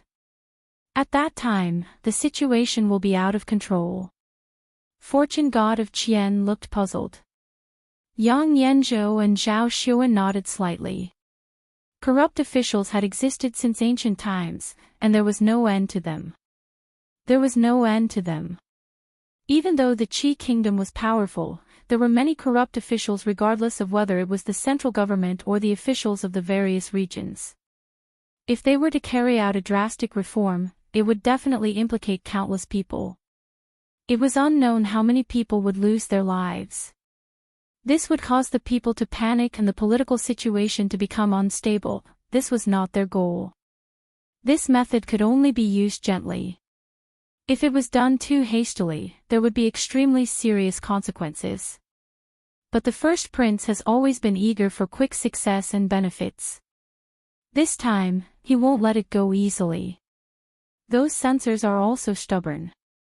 This time, he left the capital to supervise the various prefectures. With this method, he will be like a tiger that has grown wings. Zhao Xiuwen paced in the hall and said slowly, he has always seen Feng province as a thorn in his side. This time, he has bad intentions. He will definitely start with Feng province. Your Highness, you must be careful. Zhao Yi rubbed his right thumb and index finger gently. After a while, he turned to look at Yang Yanzhou and said, Yanzhou, what do you think? Yang Yanzhou thought for a while and said, this is a rare opportunity for the first prince. Isn't it the same for us? He raised his head and said again, the first prince has always been eager for success. This time, he will definitely make things difficult for your highness. Feng province has nowhere to hide, and the neighboring prefectures will also be affected. Your highness, why don't you push the boat with the current and thoroughly investigate Feng province? First, you can find the parasites. Second, you can eliminate the people they have planted in Feng province all these years. This way, the two parties can supervise each other. No one can play. If the prince wants to investigate, you can. If the first wants to investigate, you will, Feng province, and prince. If prince wants, you can only, Feng province. The god of wealth Qian scratched his head, and the confusion on his face grew. Finally, he couldn't help but ask, why do we have to ask for the first prince's credit? What good will it do for us? What will happen after we ask for the credit? Zhao Xiuwen said, after we ask for the credit, His Majesty will certainly praise the first prince. Everyone in the court knows that the first prince has a powerful weapon in his hands. He can make all the corrupt officials have nowhere to hide. Maybe the prefectures that have been investigated before will be investigated again. Wherever the first prince goes, the officials will panic, and the people will line the streets to welcome him. The god of wealth Qian looked at Zhao Xiuwen and then at Yang Yanzhou. He secretly swallowed his saliva. Wouldn't this make the first prince offend all the officials of the Qi kingdom? When he looked at the two again, his gaze had changed greatly. It seemed that not letting Duo take the top scholars exam was the right thing to do. He decided that in the future, he must keep his son away from these sinister scholars. Compared with them, what was the deception in the business world? By the way, where did you get this thing? Zhao Yi suddenly looked at the god of wealth Qian and asked. The god of wealth Qian was startled and said, I picked it up. In a certain post house in Fengshou City, a few imperial censors were sitting around a table. They had been staring at a piece of paper for almost half an hour. Do you understand it? The young man in luxurious clothes asked as he walked in with his hands behind his back. One of the censors lowered his head and said, Your Highness, the things recorded on this piece of paper are messy and unorganized. I really can't understand it. The young man in luxurious clothes frowned and asked, No one understands it. All of these censors were knowledgeable and talented, but they couldn't even compare to one of Zhao Yi's subordinates. This made him slightly angry. He thought for a moment and said, Go and find out who the fat man in King Feng's mansion is. The god of wealth Qian walked out of King Feng's mansion with a gloomy face. The treasure that he wanted to present to the third prince had been taken away halfway. He was naturally depressed. However, this person who came out of nowhere was someone that even the third prince could not afford to offend. He could only swallow his anger. Are you the god of wealth Qian?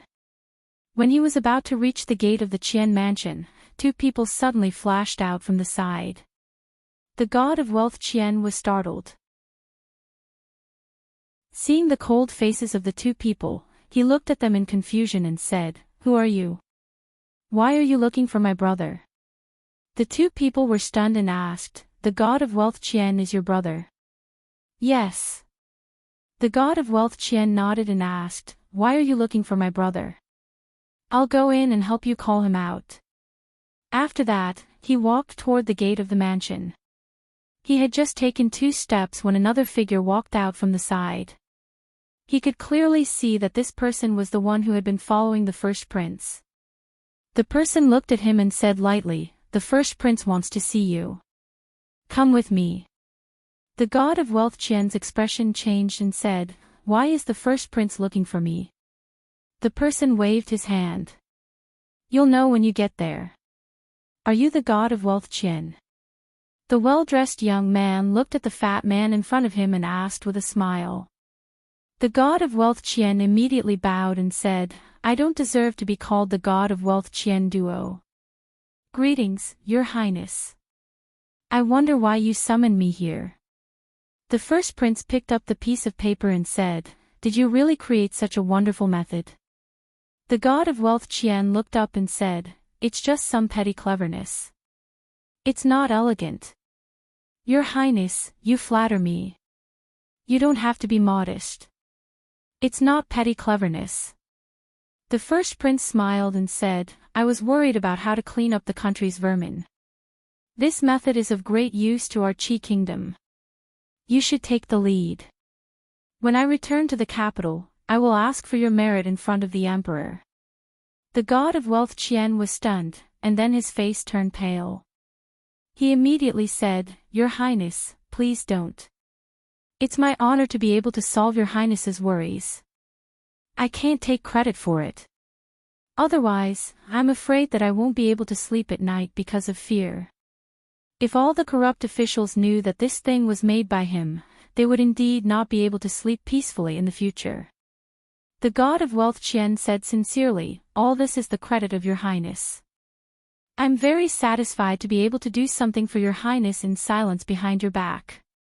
The first prince, Zhao Jing, looked at him, nodded with satisfaction, and said, "You are a smart man who knows how to adapt to circumstances." He had thought that it would take more effort to persuade him to switch to him. He didn't expect that the god of wealth Qian was so sensible. Zhao Zheng was very comforted. "I was ordered to supervise all the states and prefectures, and it takes time and effort to check the accounts. This time, you have helped a lot. You can rest assured that I will not treat anyone who has made great contributions unfairly. As long as you do your best to do things for you will enjoy endless glory and wealth in the future." The god of wealth Qian's face was full of fear and trepidation.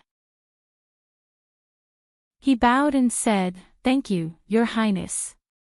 Zhao Jing nodded, handed him the piece of paper, and said, "Go and tell them in detail how to use this method."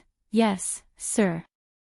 The god of wealth Qian nodded, picked up the piece of paper, and walked over. At the gate of King Feng's mansion, Yang Yanzhou and Zhao Xiuan walked out. When they walked down the steps, Zhao Xiuan suddenly turned his head and asked, "Yanzhou, do you think the god of wealth Qian will make any mistakes?" Yang Yanzhou shook his head and said, "Don't underestimate that old fox." Chapter 689. This is actually very simple. As long as you remember that there is an input and an output, the cumbersome accounts will become simple. You can save a lot of time and reduce the possibility of miscalculation. Fortune god Qian explained very seriously and in great detail. He talked incessantly. His saliva sprayed on the face of an imperial censor, but the censor didn't bother to wipe it off, for fear of missing any important steps. Although they were still full of contempt for the merchants, the first prince attached great importance to this matter, so they naturally had to pay attention to it. "Your Highness, I will leave first." After half an hour, Fortune god Qian cupped his hands and bowed to Zhao Jing. Zhao Jing nodded and said, "Thank you for your hard work. You can leave now. Don't worry, I will treat you well in the future." After Fortune god Qian left, an imperial censor came forward and bowed. "Congratulations, Your Highness. With this wonderful method, you will definitely make some achievements to satisfy His Majesty and the court officials. God is helping me." Zhao Jing smiled and said, "You should familiarize yourselves with each other first. Tomorrow, we will start from Fengzhou." Everyone's faces showed joy. Before they came to Fengzhou, they had some plans. Now that they had such a wonderful method, it was like God was helping them. It would be much easier and more convenient to do things. They would make great achievements in Fengzhou. Not only could the first prince shake the third prince's layout and arrangement in Fengzhou, but they could also get enough political achievements. It was really killing two birds with one stone. Bah! Fortune god Qian walked more than 10 steps out of the courier house. The panic on his face disappeared. He spat to the side and whispered, "Do you think it is so easy to take advantage of me?" In an inn somewhere in Fengzhou, 15 people stood in 2 rows in a room. They cupped their hands and said, "Greetings, Chief." The people that Lu Meng arranged to sell colored glaze were divided into groups of 15. 5 of them were in the open and disguised as foreign merchants. The other 10 were in the dark and belonged to 2 groups of inspection teams. The 3 groups supervised each other and restrained each other to ensure that there would be no embezzlement or escape with the treasures. The Golden Jade Pavilion of the Jing Kingdom was the main target of the Lu Meng. Later, for the sake of safety, they would go to further places, such as the Qi Kingdom, the Zhao Kingdom and so on. It seemed to be a coincidence that they met them here, but it was inevitable. A middle-aged man said in surprise, "On our way here, we also got the news from the brothel. We only heard that the young master and the chief last appeared in Shuzhou. I didn't expect to meet them here." Li Yi looked at him and asked, "Are there only 15 of you who have come to the Qi Kingdom?" "For now, we are the only team." The middle-aged man nodded and said, "Young master, alliance master, should we go back immediately?" Li Yi glanced at Mississippi Lu and said, "There's no hurry. The most important thing now is to send the news back to the capital. We need someone to go back first. We'll set off immediately. To some extent, this place was safer than Shuzhou. After all, Fengzhou was too far from the capital. What's more, they had to pass through Shuzhou. If there were only 15 people, there was no guarantee that nothing would go wrong. A month ago, the news from Shuzhou had been sent back. Rui and the others should have received the news by now and made some arrangements. What they needed to do now was to get in touch with them first and then wait.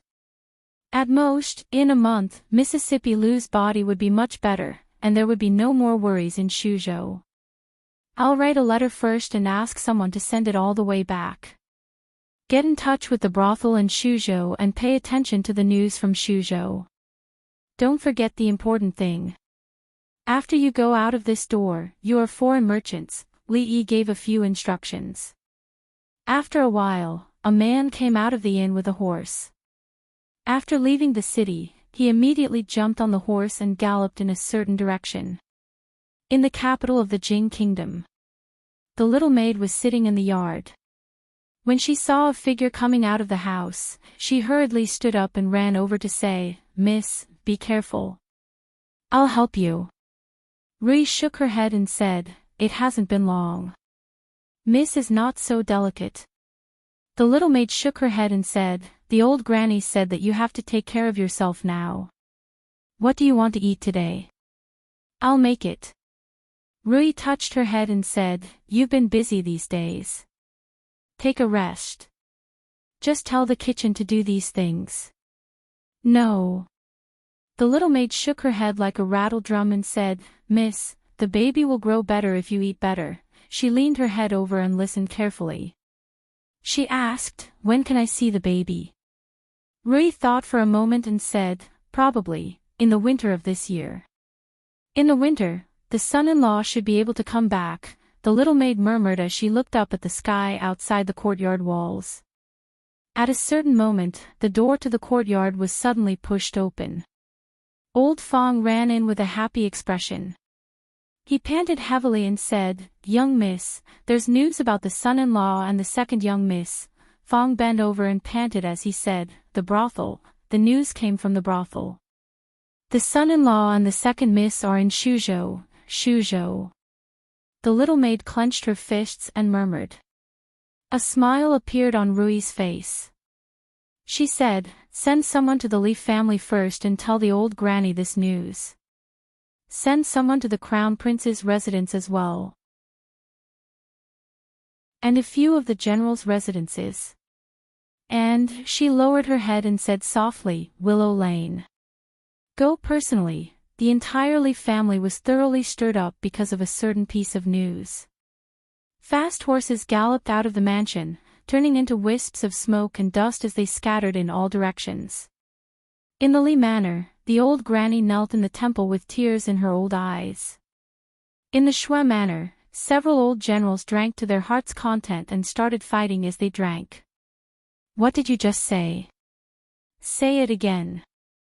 In the Crown Prince's residence, after listening to a guard's report, Li Xian, who was drawing some kind of diagram, suddenly stood up. Only a few words echoed in the room. Willow Lane was as peaceful as ever. In the deepest part of the lane, in a quiet courtyard, Xing Zumo put down her brush and said, "Let them make a set like this first. If there's anything that needs to be changed, I will let them know." "Yes, young lady. I will go now." A woman behind her nodded, picked up the drawing, and left the courtyard. Xing Zumo sat back in her seat and rubbed her sore shoulders. The next moment, there was a gentle force on both sides of her shoulders. She stood up, held Wan Ruoqing's hand, and said, "Didn't the doctor say that you should rest at home these days? What if you catch a cold again? Go in quickly." Wan Ruoqing shook her head and said, "It's so stuffy staying in the room all the time. I have to come out for some fresh air. Then you sit here. I will go in and get some clothes for you." Xing Zumo pressed her down and turned to walk into the room. There was a knock on the door. Xiao Chui, who was washing clothes in the corridor, quickly ran over and opened the door. She asked with a smile, "Uncle Fong, you haven't been here for a long time. What's the matter?" Lao Fong walked in and walked up to Wan Ruoqing. He said, "There's news about the son-in-law. He should be in Shuzhou now. We'll send someone to pick him up right away." Wan Ruoqing slowly stood up. At the door of the room, the thin shirt in Xing Zumo's hands gently fell to the ground. At the palace gate, the guards on the palace wall looked down and shouted, "Who goes there?" Below the palace walls, a person nimbly dismounted from his horse and tossed a waste token onto the wall. "Urgent report from the Intelligence Bureau. I must see His Majesty immediately." Chapter 690. After verifying the identity of the Secret Intelligence Division, a basket was slowly lowered from the palace wall and the person from the Secret Intelligence Division was hoisted up. Soon, several figures rushed into the palace. As they hurried away, a eunuch turned around and asked the man, "His Majesty is already asleep. Are you sure this matter is urgent enough to wake His Majesty up now?" The spy nodded and said, "His Majesty has ordered that as soon as there is news of County Marquis, we must report it immediately." County Marquis. The eunuch glanced at him and said, "Wait here for a moment, I'll go and report." After that, he quickly walked to a palace in front of him. Before he reached the front of the palace, a voice came from the side, "Why disturb His Majesty so late at night?" The eunuch turned around and hurriedly bowed and said, "Greetings, Chief Steward Chang." Chang De said lightly, "His Majesty has just fallen asleep. If it's not urgent, we'll talk about it tomorrow." The eunuch respectfully said, "Chief Steward Chang, the spy office has urgent news of County Marquis." Chang De raised his eyebrows and said, "Let him wait here." After that, he quickly took 2 steps and pushed the door into the main hall. Not long after, lights were lit in the palace. Emperor Jing put on a robe and paced in the hall. He read the letter in his hand several times and said, "The spy office will send 20 high priests to bring him back to me unharmed. After arriving in Shuzhou, take over the soldiers of Shuzhou first so that it's easier to act. If there's any disobedience, you can kill him first and report later." "Yes, Your Majesty." Chang De bowed and said. Before the sky was bright, a group of people hurried out of the city with a token and went all the way to the west. At the city gate, Chang De reined in his horse and said to a middle-aged Taoist in front of him, surnamed Yuan, "This time, I'll leave County Marquis to you. His Majesty has an order to bring him back unharmed. I'll try my best." The middle-aged Taoist raised his hand to salute, turned his head and said slowly, "Let's go." As Li Xian rode on his horse, he asked doubtfully, "Just the few of them? Can they do it?" Changde turned his horse around and explained, "There's only one Grandmaster. The rest of them are all below the level of Grandmaster, and there are few who can match them. It's impossible to attack a city, but it's easy to take the head of the enemy's general amidst an army of tens of thousands. Besides, they have His Majesty's imperial edict in their hands. Wherever they go, they can temporarily mobilize 500 soldiers. It's already very safe. It's been 2 months. Li Xian nodded, reined in his horse, and returned to the city. 50 li outside the capital, in a huge plaza. Lu Luo stood on the platform and looked down at the crowd of nearly 100 people and loudly said, "The journey to the Shu province is long. Everyone, please be careful." Yang Liuqing waved his hand and said, "Let's go."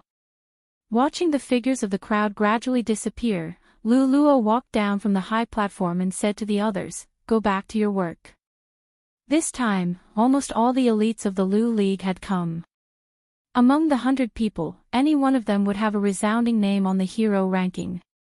This kind of power was enough to sweep away any force in the martial arts world. The Li family. "Miss, let me go with them." Lao Fang, who was carrying a bag on his back, said with determination. Rui looked at him and said, "They've sent over 100 masters this time. Nothing will go wrong." Fang shook his head and said, "I lost the son-in-law. If I can't find him myself, I won't be able to rest in peace for the rest of my life." A woman walked over and said, "Eldest miss, just let him go." Rui looked at Aunt Fang. After a moment, she nodded slightly. A hint of excitement appeared on Fang's face. He said, "Don't worry, Mississippi. Once we find the son-in-law and second miss, we'll be back immediately." With that, he tightened the bag on his back, hugged his wife tightly, and dashed out without looking back. The woman blushed. This dead man, life was always full of surprises. There were many unexpected things. No one knew what was going to happen in the next second. Maybe it would be a hard slap to wake you up and teach you to be a good person. Maybe it would be a big gift from the sky, the kind with a bow on the outside to tell you how beautiful the world was. After being unlucky for so long, his luck had finally changed. It was time to celebrate. He wrapped the freshly made milk candy with glutinous rice paper. When it cooled down, it could be eaten. With this thing, Mississippi Lu would be much more straightforward when she took the medicine. She didn't have to force herself every time. After a long time, the way she looked at him made Li Yi feel a little guilty. Good things should be shared with everyone. He put some in the box that had just been dried and planned to give them to Lin Yong and Lin Wanru. After Lin Yong threw a piece into his mouth, his eyes lit up. He asked, "Li brothers, what is this? It's so delicious. Give me a few more. These are all for you." Li Yi poured a small half of the contents of the box for him and said, "As for the rest, when your miss comes over, let her have a taste." Lin Yong waved his hand and said, "I have to look after the shop in the front. Miss is in the back. You can go by yourself." He had been familiar with Li Yi for a long time, so he gradually spoke more casually. All right. You look after the shop. I'll go by myself." Li Yi waved his hand and walked to the room in the backyard. In the yard, he saw Lin Wanru writing something at the table. Li Yi knocked on the door and walked in. He put the box on the table and said, "I just made it. Try it." Lin Wanru looked at him, picked up a piece and put it in her mouth. She nodded slightly and asked, "Is Miss Lu feeling better?" "Much better." Li Yi nodded. He saw the words, "by family," and "Su family" written on the paper in front of her. There seemed to be some numbers behind them. He thought of something and asked, "What's wrong? Haven't you solved the problem of the raw materials?" Lin Wanru shook her head and said, "We haven't reached an agreement with the Su family and the Ma family. Raising the price by 10% should be their first step. If we agree, I'm afraid they will immediately ask for more. As for the Bai family, I'm just like them. Li looked at her and asked, what are you going to do? Lin Wanru said, find someone else to cooperate with. If Fonglin Park doesn't pick up the goods from the three families, the jewelry shops in Feng province won't be able to handle the goods from the three families. When that time comes, they will be anxious. Li thought about it and said, speaking of this, I know a few friends who might be able to solve your problem. Lin Wanru looked up at him and asked doubtfully, you have friends in Feng province? I just met them. Li looked at her and said, I should have mentioned to you before that there is a country called Great Britain that is rich in colored glaze and has no shortage of jewelry. I happened to meet a few foreign businessmen from Great Britain yesterday. I'll help you ask if they have the goods and if they are willing to cooperate with you. Lin Wanru stood up and looked at him. Then I'll have to trouble you. Li waved his hand and said, we're on the same side. It's what I should do. Lin Yong leaned against the door of the shop and took out a milky white lump from the box. He threw it into the air and caught it with his mouth. His eyes wandered and he wondered what the Queen of Great Britain's 3 palaces and 6 courtyards looked like. On the street, an extremely slovenly old man with worn-out clothes and messy hair took out a small porcelain bottle from his bosom. He poured out a pill from it and threw it into his mouth. His brows instantly furrowed. He hurriedly took out a cloth bag from his arms. When he opened it, he saw that it was empty. His face changed involuntarily. The sloppy old man sighed, and a look of frustration and confusion appeared on his face. He had lost the person and the candy. Although the antidote could last for a long time, if he couldn't find the person, he would still end up the same. It was just a matter of time. Should he continue to search like a headless fly in the Qi kingdom, or should he return to the Jing kingdom and wait for news? This was a difficult question. Suddenly, as if he smelled something, he sniffed and quickly turned his head to look in a certain direction. A man was leaning against the door of the shop. He was bored to death, throwing something white into the air and catching it with his mouth. Lin Yong was still absent-mindedly repeating the action just now. However, when he habitually closed his mouth this time, he found that the sweet thing did not fall into his mouth. He actually wasted one. He shook his head in disappointment and threw another one. Still nothing. When he threw the third candy, Lin Yong finally realized something. He lowered his head and saw an extremely sloppy old man standing in front of him. The old man was currently putting a candy into his mouth.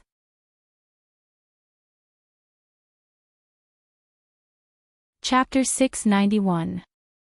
An intoxicated expression appeared on the sloppy old man's face. How could he have such an expression after eating candy? Lin Yong waved his hand angrily and scolded, where did this beggar come from? Get lost. He had thought that his accuracy had deteriorated due to overwork. He did not expect this old beggar to rob him. He had never seen such a bold beggar. Lin Yong rolled up his sleeves. Fonglin Garden had been attracting beggars for the past 2 days. Many customers had been scared away and there had been a lot of business. If this old man did not know what was good for him, he was prepared to take some tough measures. The old man nodded in satisfaction with the candy in his mouth. He did not care about what Lin Yong had done. He pointed at the box in his hand and asked, where can I buy this? This kind of milk candy was only sold in the capital of the Jing kingdom. This was the first time he had seen it anywhere else since he left the capital. What's there to sell? Let's go. Lin Yong waved his hand. He did not want to argue with him about what had happened just now. He thought that there was no point in arguing with a beggar. Instead, it would lower his status. Let's go. Seeing that the old man was unmoved, Lin Yong had just finished speaking when the sloppy old man raised his head and glanced at him. It was this look that made Lin Yong shiver involuntarily. It was as if a basin of ice water had been poured over his head. He felt cold from head to toe. He could not say what he wanted to say no matter what. The old man looked at him and asked again, "Where can I buy this?" Lin Yong said subconsciously, "No, I don't sell it." The sloppy old man frowned. At this moment, a figure walked out of the shop. Li Yi looked at Lin Yong and said, "If you have finished eating, you can go over there and get more. I made a lot this time. 2 people can't finish it." The sloppy old man raised his head and looked at the familiar yet strange young man who had walked out of the shop. His nose suddenly felt a little sour. Suffering from the strange poison, trekking over mountains and rivers, sprinting for thousands of miles, eating and sleeping in the open, experiencing countless hardships to arrive here step by step, and all these hardships had finally vanished into thin air at this moment. Li Yi looked at the beggar with sparkling eyes and sighed. Everyone had their own way of living. There were high and mighty emperors, and there were beggars who lived at the bottom of society. Everyone had different worries. For the former, they might think about how to conquer cities and stabilize the country, but for the latter, they would be moved to tears just by eating a piece of candy. Being able to fill their stomachs and survive was probably their only pursuit. He took out a piece of silver and handed it over, saying, "Take it, go eat something." The old man combed his messy hair to the side and said in a trembling voice, "It's me." Lin Yong was stunned. He looked at Li Yi and then at the old beggar with a puzzled expression. Li Yi's hand was in midair. At that moment, he felt like he had won the lottery. "I took this from home. It's Uncle Lin's clothes." "Wear it first." Lin Yong took a piece of clothes and said, "Li brothers, you have such an old servant in your family. Why haven't I heard you mention it before?" Li Yi explained, "At that time, we met mountain bandits and accidentally got separated. It's really fate that we can meet again here. It's not easy." Lin Yong put down the clothes and looked at the sloppy old man who was washing his face. He turned back and whispered, "I'll get something for him to eat." Just now, his eyes were green with hunger. "I'm scared just looking at him." Of course, a guru was terrifying. In such an era, he could even be called a nuclear weapon.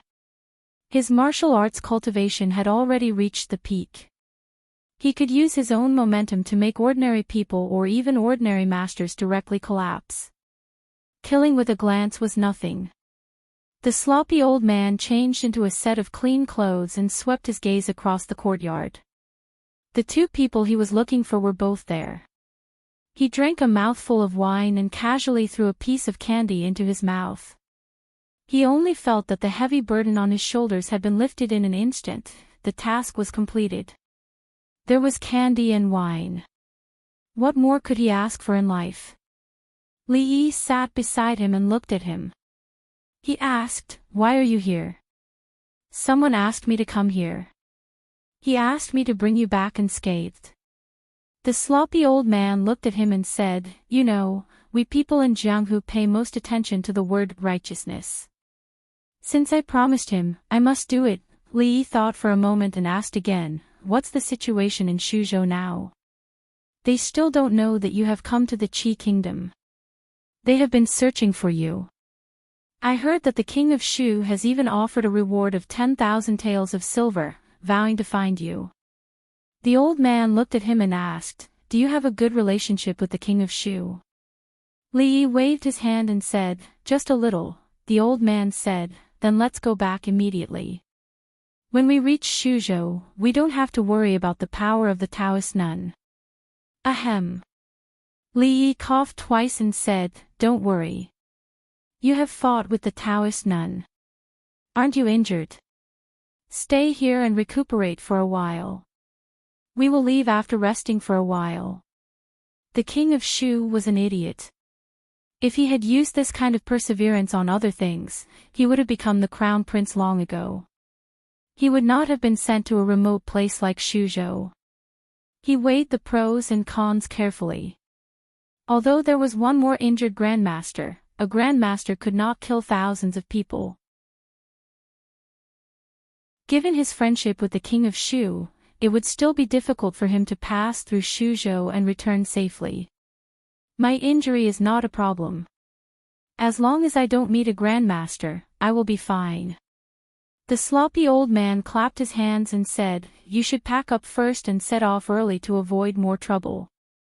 Li Yi stood up, looked at him and said, "You should recuperate first. What if your injury worsens? Your health is the most important. I will find a place for you in the inn next door. You can stay there first. This matter is settled." One could not be too selfish. It was not easy for the old man to travel thousands of miles. He had just had a chance to rest, but he had to torture him again. If he really did this, was he still human? The sloppy old man watched him walk out of the yard. The expression on his old face was a little stunned.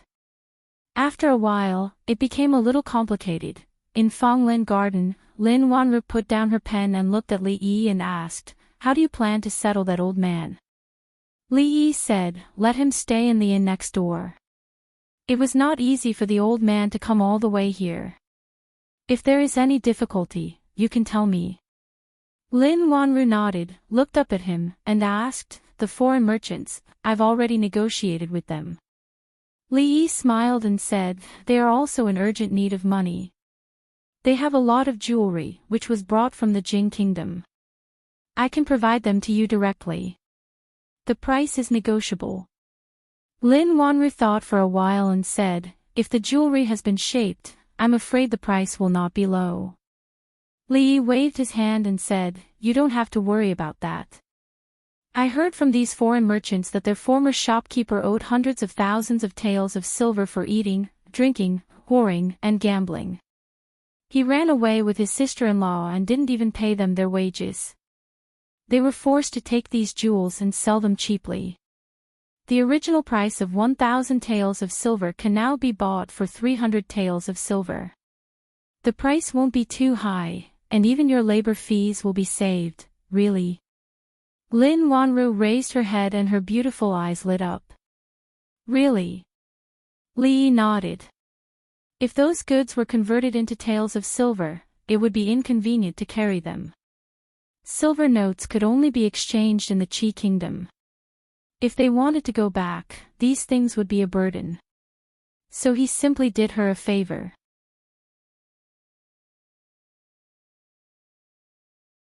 Chapter 692.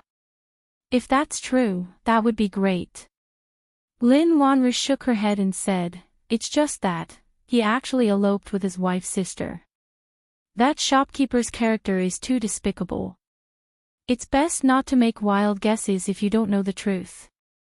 Li Yi shook his head and said, "Maybe he had no other choice, or maybe he was just wronged or misunderstood." Lin Wanru waved her hand and said, "Heartless men are not worth discussing. Let's talk about the cooperation with those foreign merchants." "No, how is he heartless? I wonder how much goods they have. What if he was also forced? Isn't this? Is it finished goods or raw materials?" The injustice of the owner of the glass shop could not be cleared. Li Yi sighed and explained, "They have a lot of goods. The Lin family definitely can't eat them all, and they won't sell all of them to you. The goods are all finished goods.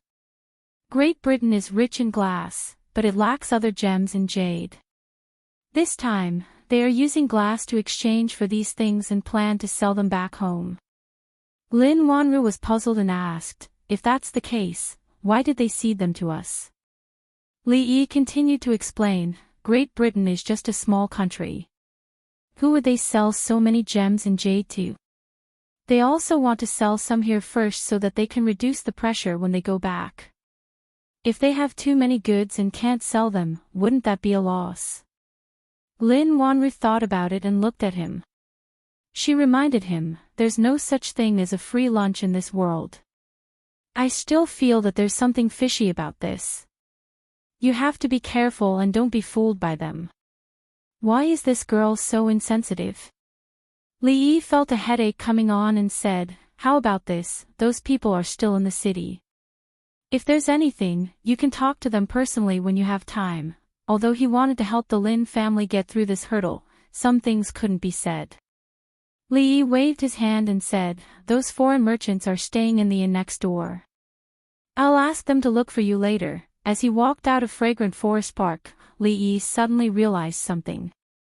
That night, Lin Wanru accidentally left the paper with the debit and credit bookkeeping method in the Qian family. It was picked up by the god of wealth, but he didn't know whether he understood it or not. Thinking about it carefully, it was just a simple example. The possibility of an ordinary person understanding it was not high. Even if they were really enlightened, it would not cause much of a stir when used for a small-scale audit. What I'm afraid of is that not only does he understand it, but he also becomes patriotic and wants to eliminate the traitors for the country. He wants to return the world to a bright and clear sky. Then, when he presents this method, he happens to meet an upright official who wants to make a great contribution and use it to carry out the anti-corruption work. It's like fighting flies and tigers at the same time. If that was the case, there would be a good show to watch. Although this possibility was indeed pitifully small, if any part of it was missing, it would not have the desired effect. However, there was no show to watch. He wasn't so bored that he had to harm the third prince, Zhao Yi. After all, the third prince had treated him well. If it wasn't for the jade pendant, Mississippi Lu's body would not have recovered so well. If one did too many ungrateful things, there would be retribution. What a pity. Li Yi sighed and walked out of the door of the shop. Today was an extremely ordinary day for the people of Feng Province. Most people were busy making a living as usual. However, some officials in the city could not help but be on tenterhooks. This time, the eldest prince personally led many imperial censors and 500 personal guards to inspect the area on behalf of the emperor. Every time they arrived at a place, they would stay for a few days to listen to the public opinion and inspect the local officials. They had the power to dismiss officials below the 6th rank. If the officials above the 6th rank had committed a serious crime, they could be detained and brought back to the capital. Feng Province was the third prince's fief. Everyone knew about the relationship between the eldest prince and the third prince. This was a once-in-a-lifetime opportunity. The eldest prince would certainly not let it go easily. The officials of Feng Province had to pray for their own good fortune. Have you all figured out the method? The eldest prince, Zhao Jing, looked at the imperial censors in a temporary guest house in Feng Province and asked. The imperial censors replied in unison, "Your Highness, we have figured it out." Zhao Jing nodded and said, "This time, we have been ordered by His Majesty to supervise the prefectures. We must act in accordance with the law. We must not disappoint His Majesty and the people of Diqi. Go." Everyone complied. As they walked out of the guest house, they saw more than 10 figures in front of them. An official who was walking in front of them cupped his fists and said, "I have been ordered by the third prince to assist you. Sirs, please." The imperial censors looked at each other and did not know what to do. Suddenly, the eldest prince's voice was heard from behind. "Speaking of which, the third imperial brother's people are indeed more familiar with Feng Province." Zhao Jing walked out and said with a smile, "Remember to thank the third imperial brother for me when you go back." After everyone had left, an accompanying official came forward and said with a frown, "Your Highness, the third imperial brother clearly does not trust you." Zhao Jing waved his hand and said, "Since he is worried, let those people follow. I am only acting on orders. It is good that the officials of Feng Province are safe. If something happens, I believe the third imperial brother will not protect them. Otherwise," he smiled and waved his hand, saying, "Let's go and have a look. I am also very curious about what is so special about Feng Province." In the central pavilion in the back garden of King Feng's mansion, the middle-aged man held a black chess piece in his hand. After thinking for a long time, he placed it on the chessboard. He looked up at the young man opposite him and said, "They should have left by now." Zhao Yi held the white chess piece and quickly placed it on a spot. He casually asked, "Who in the capital will be unhappy this time?" The middle-aged man picked up another black chess piece, but was not in a hurry to place it down. After thinking for a while, he said, "The accounts of the mansion have already been thoroughly checked overnight. There are indeed some loopholes in some places. The one in question is the nephew of the Minister of Revenue." Zhao Yi sighed softly and said, "If I remember correctly, Minister Zhou of the Ministry of Revenue has no children. He only has this nephew. When he came to Feng Province, he asked I to take care of him. I plan to transfer him back to the capital in the future. This time, I am afraid that I will have to break my promise. Your Highness, there is no need to be like this." The middle-aged man placed a chess piece down and said, "He can only blame himself for being too greedy. The amount of money he has embezzled is too large. Presumably, the supervising imperial censors will not let it go so easily. Speaking of which, it is my fault as the provincial governor. Tomorrow, I will send a memorial to the capital. If it wasn't for the great prince, I'm afraid there would have been even more serious losses. I must put in a good word for the great prince in front of His Majesty." Zhao Yi placed a white chess piece down and said with a smile, "I'm afraid the Yamen is in a mess right now. You, the provincial governor, are playing chess with I. You should go back quickly. How about we end this game here?" The middle-aged man looked at the chessboard and shook his head. He smiled bitterly and said, "Thank you, Your Highness. If we continue, I will immediately lose." He stood up, cupped his hands in a salute, and said, "I will take my leave." At the same time that the middle-aged man walked out of the mansion, an imperial censor came out of the Feng Prefecture Yamen. With a serious expression, he read out a few names and waved his hand at the soldiers behind him. "Take them all away." A few of the officials who were standing in a row immediately broke out in a cold sweat. Their faces were ashen. One of them could not help but be frightened and collapsed on the ground. The rest of the people looked at each other and could not hide the shock on their faces. The imperial censors sent by the imperial court this time were completely different from before. They were able to find these people so easily and decisively without any sloppiness. On the second day of his arrival in Feng Province, the great prince had already expressed his attitude. Seeing their colleagues, who had been joking with them in the morning, being taken away at this moment, and some of them might not even be able to see them again in the future, everyone had different expressions on their faces. Their hearts were extremely complicated. His Excellency has been taken away. Quickly, send a letter to the capital. It is said that the first prince has a wonderful method that can make all the corrupt officials have nowhere to hide. We need to be vigilant about this. We have to report this to His Excellency quickly. This is extremely urgent. Immediately send this letter to the capital and remind them to be more careful." Li Yi walked out of the courtyard and saw a large group of soldiers escorting a few people on the street. He could not help but sigh and said softly, "The security in Feng Prefecture is really not good."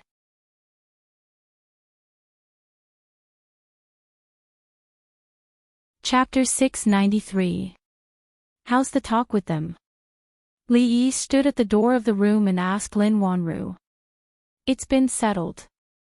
Lin Wanru nodded and looked at him. "They'll deliver the goods today. They said that if they come to the Qi Kingdom again in the future, they'll also look for the Lin family to cooperate." There was still a trace of doubt on her face. The Lin family needed to pay a very small price to cooperate with these foreign merchants. It was almost a business that was profitable without any loss. However, doing business had to bear a certain amount of risk. How could there be a thing that was profitable without any loss? After the initial surprise, she quickly calmed down and began to think about some deeper things. These foreign merchants could indeed solve the difficulties of the Lin family. If they could achieve a long-term cooperation with them, they could completely get rid of the Bai family, the Ma family, and the Su family. And the low price they offered would make the Lin family have a huge profit. Everything was beneficial to the Lin family. However, would there really be people in this world who would be so selfless to give money to her for nothing? The more it was like this, the more she felt that those people should have some ulterior motives. The greater the profit they offered, the greater the conspiracy, which made her feel more uneasy. However, after discussing with those foreign merchants just now, she began to feel uncertain about this idea in her heart.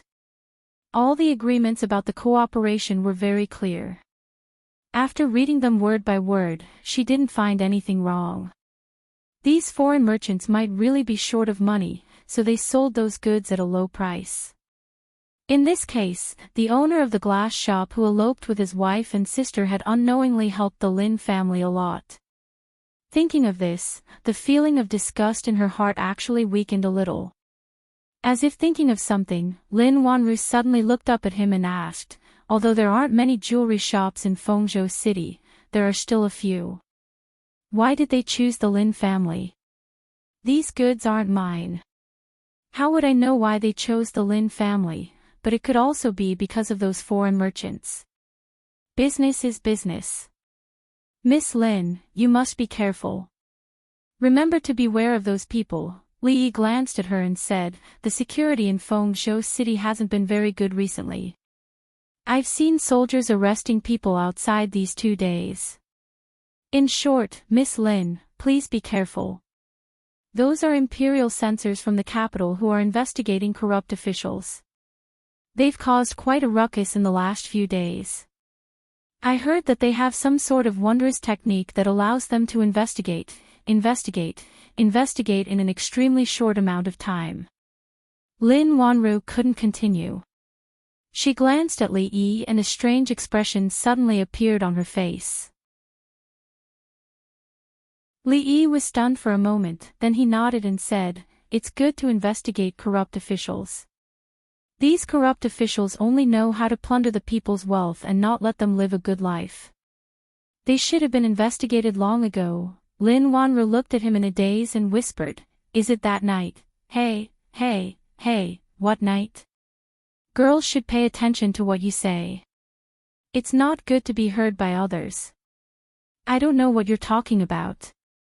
Li Yi waved his hand and turned to leave. "I have to go back to cook. See you later, Miss Lin." Lin Wanru stood in the same place and flipped through the account books on the table. Her face was filled with doubt, confusion, and all kinds of mixed emotions. When she finally raised her head and looked out of the door, there was no one there. No one could escape. What was to come would come. Maybe all of this was destined. Li Yi hummed a lively tune as he walked into the courtyard. Out of habit, he raised his head to take a look. The window of one of the rooms on the upper floor of the inn was open. That was where the old man surnamed Su was temporarily staying. Grandmaster Li Yi had seen several of them, including Rui, Old Man Chang, Taoist Nun, second granduncle, and the monster Su, upstairs. He always thought that grandmasters should have a sage-like appearance.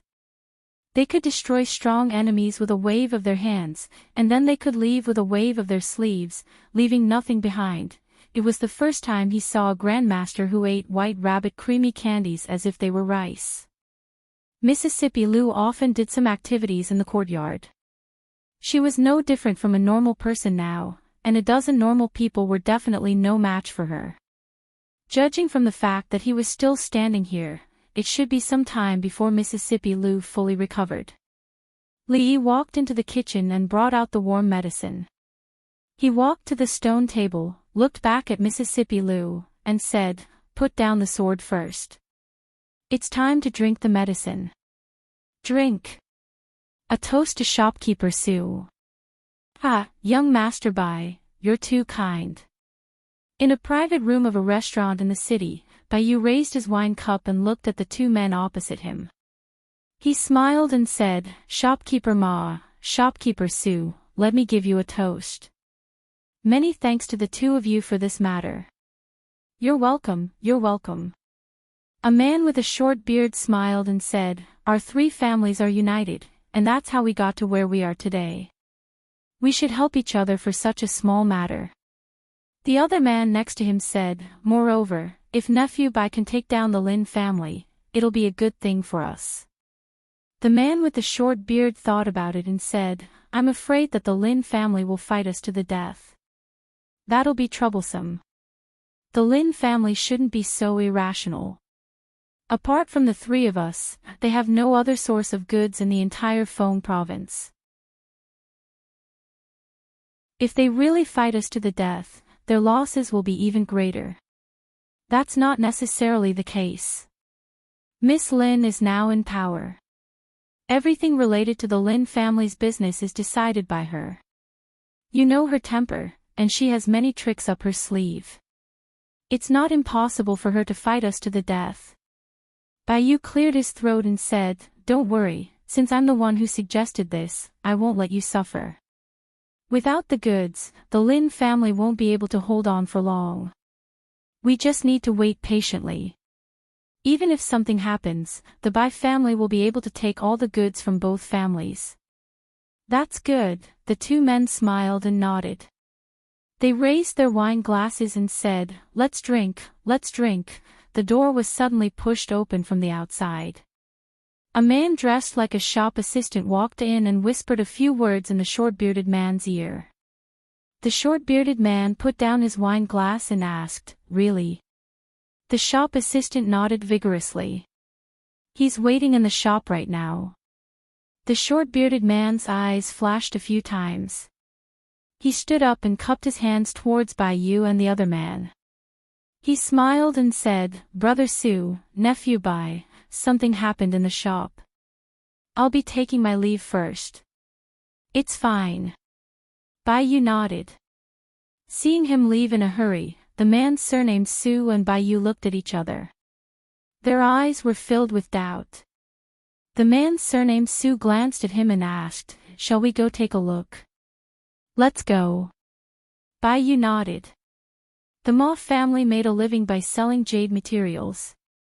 They had a few shops, and although they weren't considered a big business, they could still be considered a wealthy family. They had a bit of a reputation in Feng province. At this moment, shopkeeper Ma hurriedly stepped into the shop. As soon as he entered, he impatiently asked, "Where are the glass materials?" Inside the shop, a few strangely dressed men stood there. One of them was speaking to the shop assistant in a strange manner while gesturing with his hands. On the street, Bai Yu and the man surnamed Su were quickly walking over.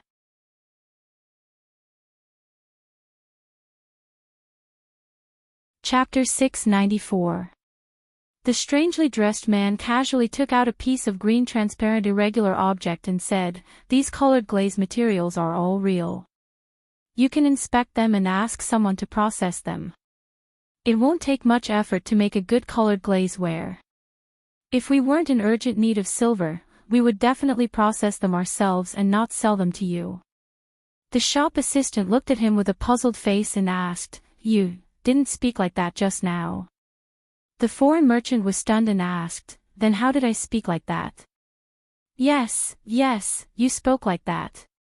The shop assistant twitched his mouth and immediately shut his mouth after saying that. He was worried that if he continued talking to him, he would also speak like that in the future. Shopkeeper Ma didn't pay attention to the conversation between the two. All his attention was on the piece of colored glaze in his hand. After a moment, he withdrew his gaze and took a deep breath, asking, "How much is the piece of colored glaze in your hand worth?" The man weighed the colored glaze in his hand and said, 3,000 taels. 3,000 taels. Shopkeeper Ma smiled and said, "If it's a real piece of colored glazeware, 3,000 taels isn't expensive. But this is just a raw material. How can it be worth 3,000 taels? You're in this line of business, so you should know that it doesn't cost much to make a piece of colored glazeware." The foreign merchant opened his mouth and paused. He looked at the shop assistant next to him and said, "The important thing is the raw material. 3,000 taels isn't expensive. I'm in the raw material business, so I naturally know the rules of this line of business." Boss Ma smiled and said, "It's risky to carve the raw materials into jewelry. How about 2,000 taels of silver? We have a lot of colored glaze and wanted to find someone who is worth cooperating with. The man shook his head, took the colored glaze in his hand, and turned to leave. When he walked to the door, he turned back and said, "Since you're not sincere, we'll find someone else." At the door, a middle-aged man stopped him and said with a smile, "Wait, wait. Our Sioux family is also in this line of business. 3,000 taels it is. The price is negotiable. Can I have a look at this piece of colored glaze first?" Shopkeeper Ma quickly walked out and happened to see the middle-aged man holding the piece of glass and looking it up and down. His heart sank and he immediately stepped forward and said, "Brother Sioux, how could you do something like stealing business? Don't you know the rules?" The man looked up at him and said with a smile, "Brother Ma, what are you talking about? This is obviously a business that you don't want to do. Don't tell me you don't want others to do it. What business do you mean I won't do? Aren't I discussing it now?" Shopkeeper Ma walked over with a face full of smiles as he stopped in front of the foreign merchant and said, Come, come, come. Brother, I was in the wrong just now. Come in and have a cup of tea, we can talk about it slowly." The man surnamed Sioux said, "All right, I'm thirsty. Let's talk inside." Shopkeeper Ma looked back and said, "What do you mean? Let's talk inside. I'm discussing business with this brother. What are you doing here?" The man surnamed Sioux said with a sullen face, "Brother Ma, this is a bit too much. Can your Ma family handle such a big business?" The young man surnamed Bai immediately stepped forward to smooth things over. "Shopkeepers, we've been friends for so many years.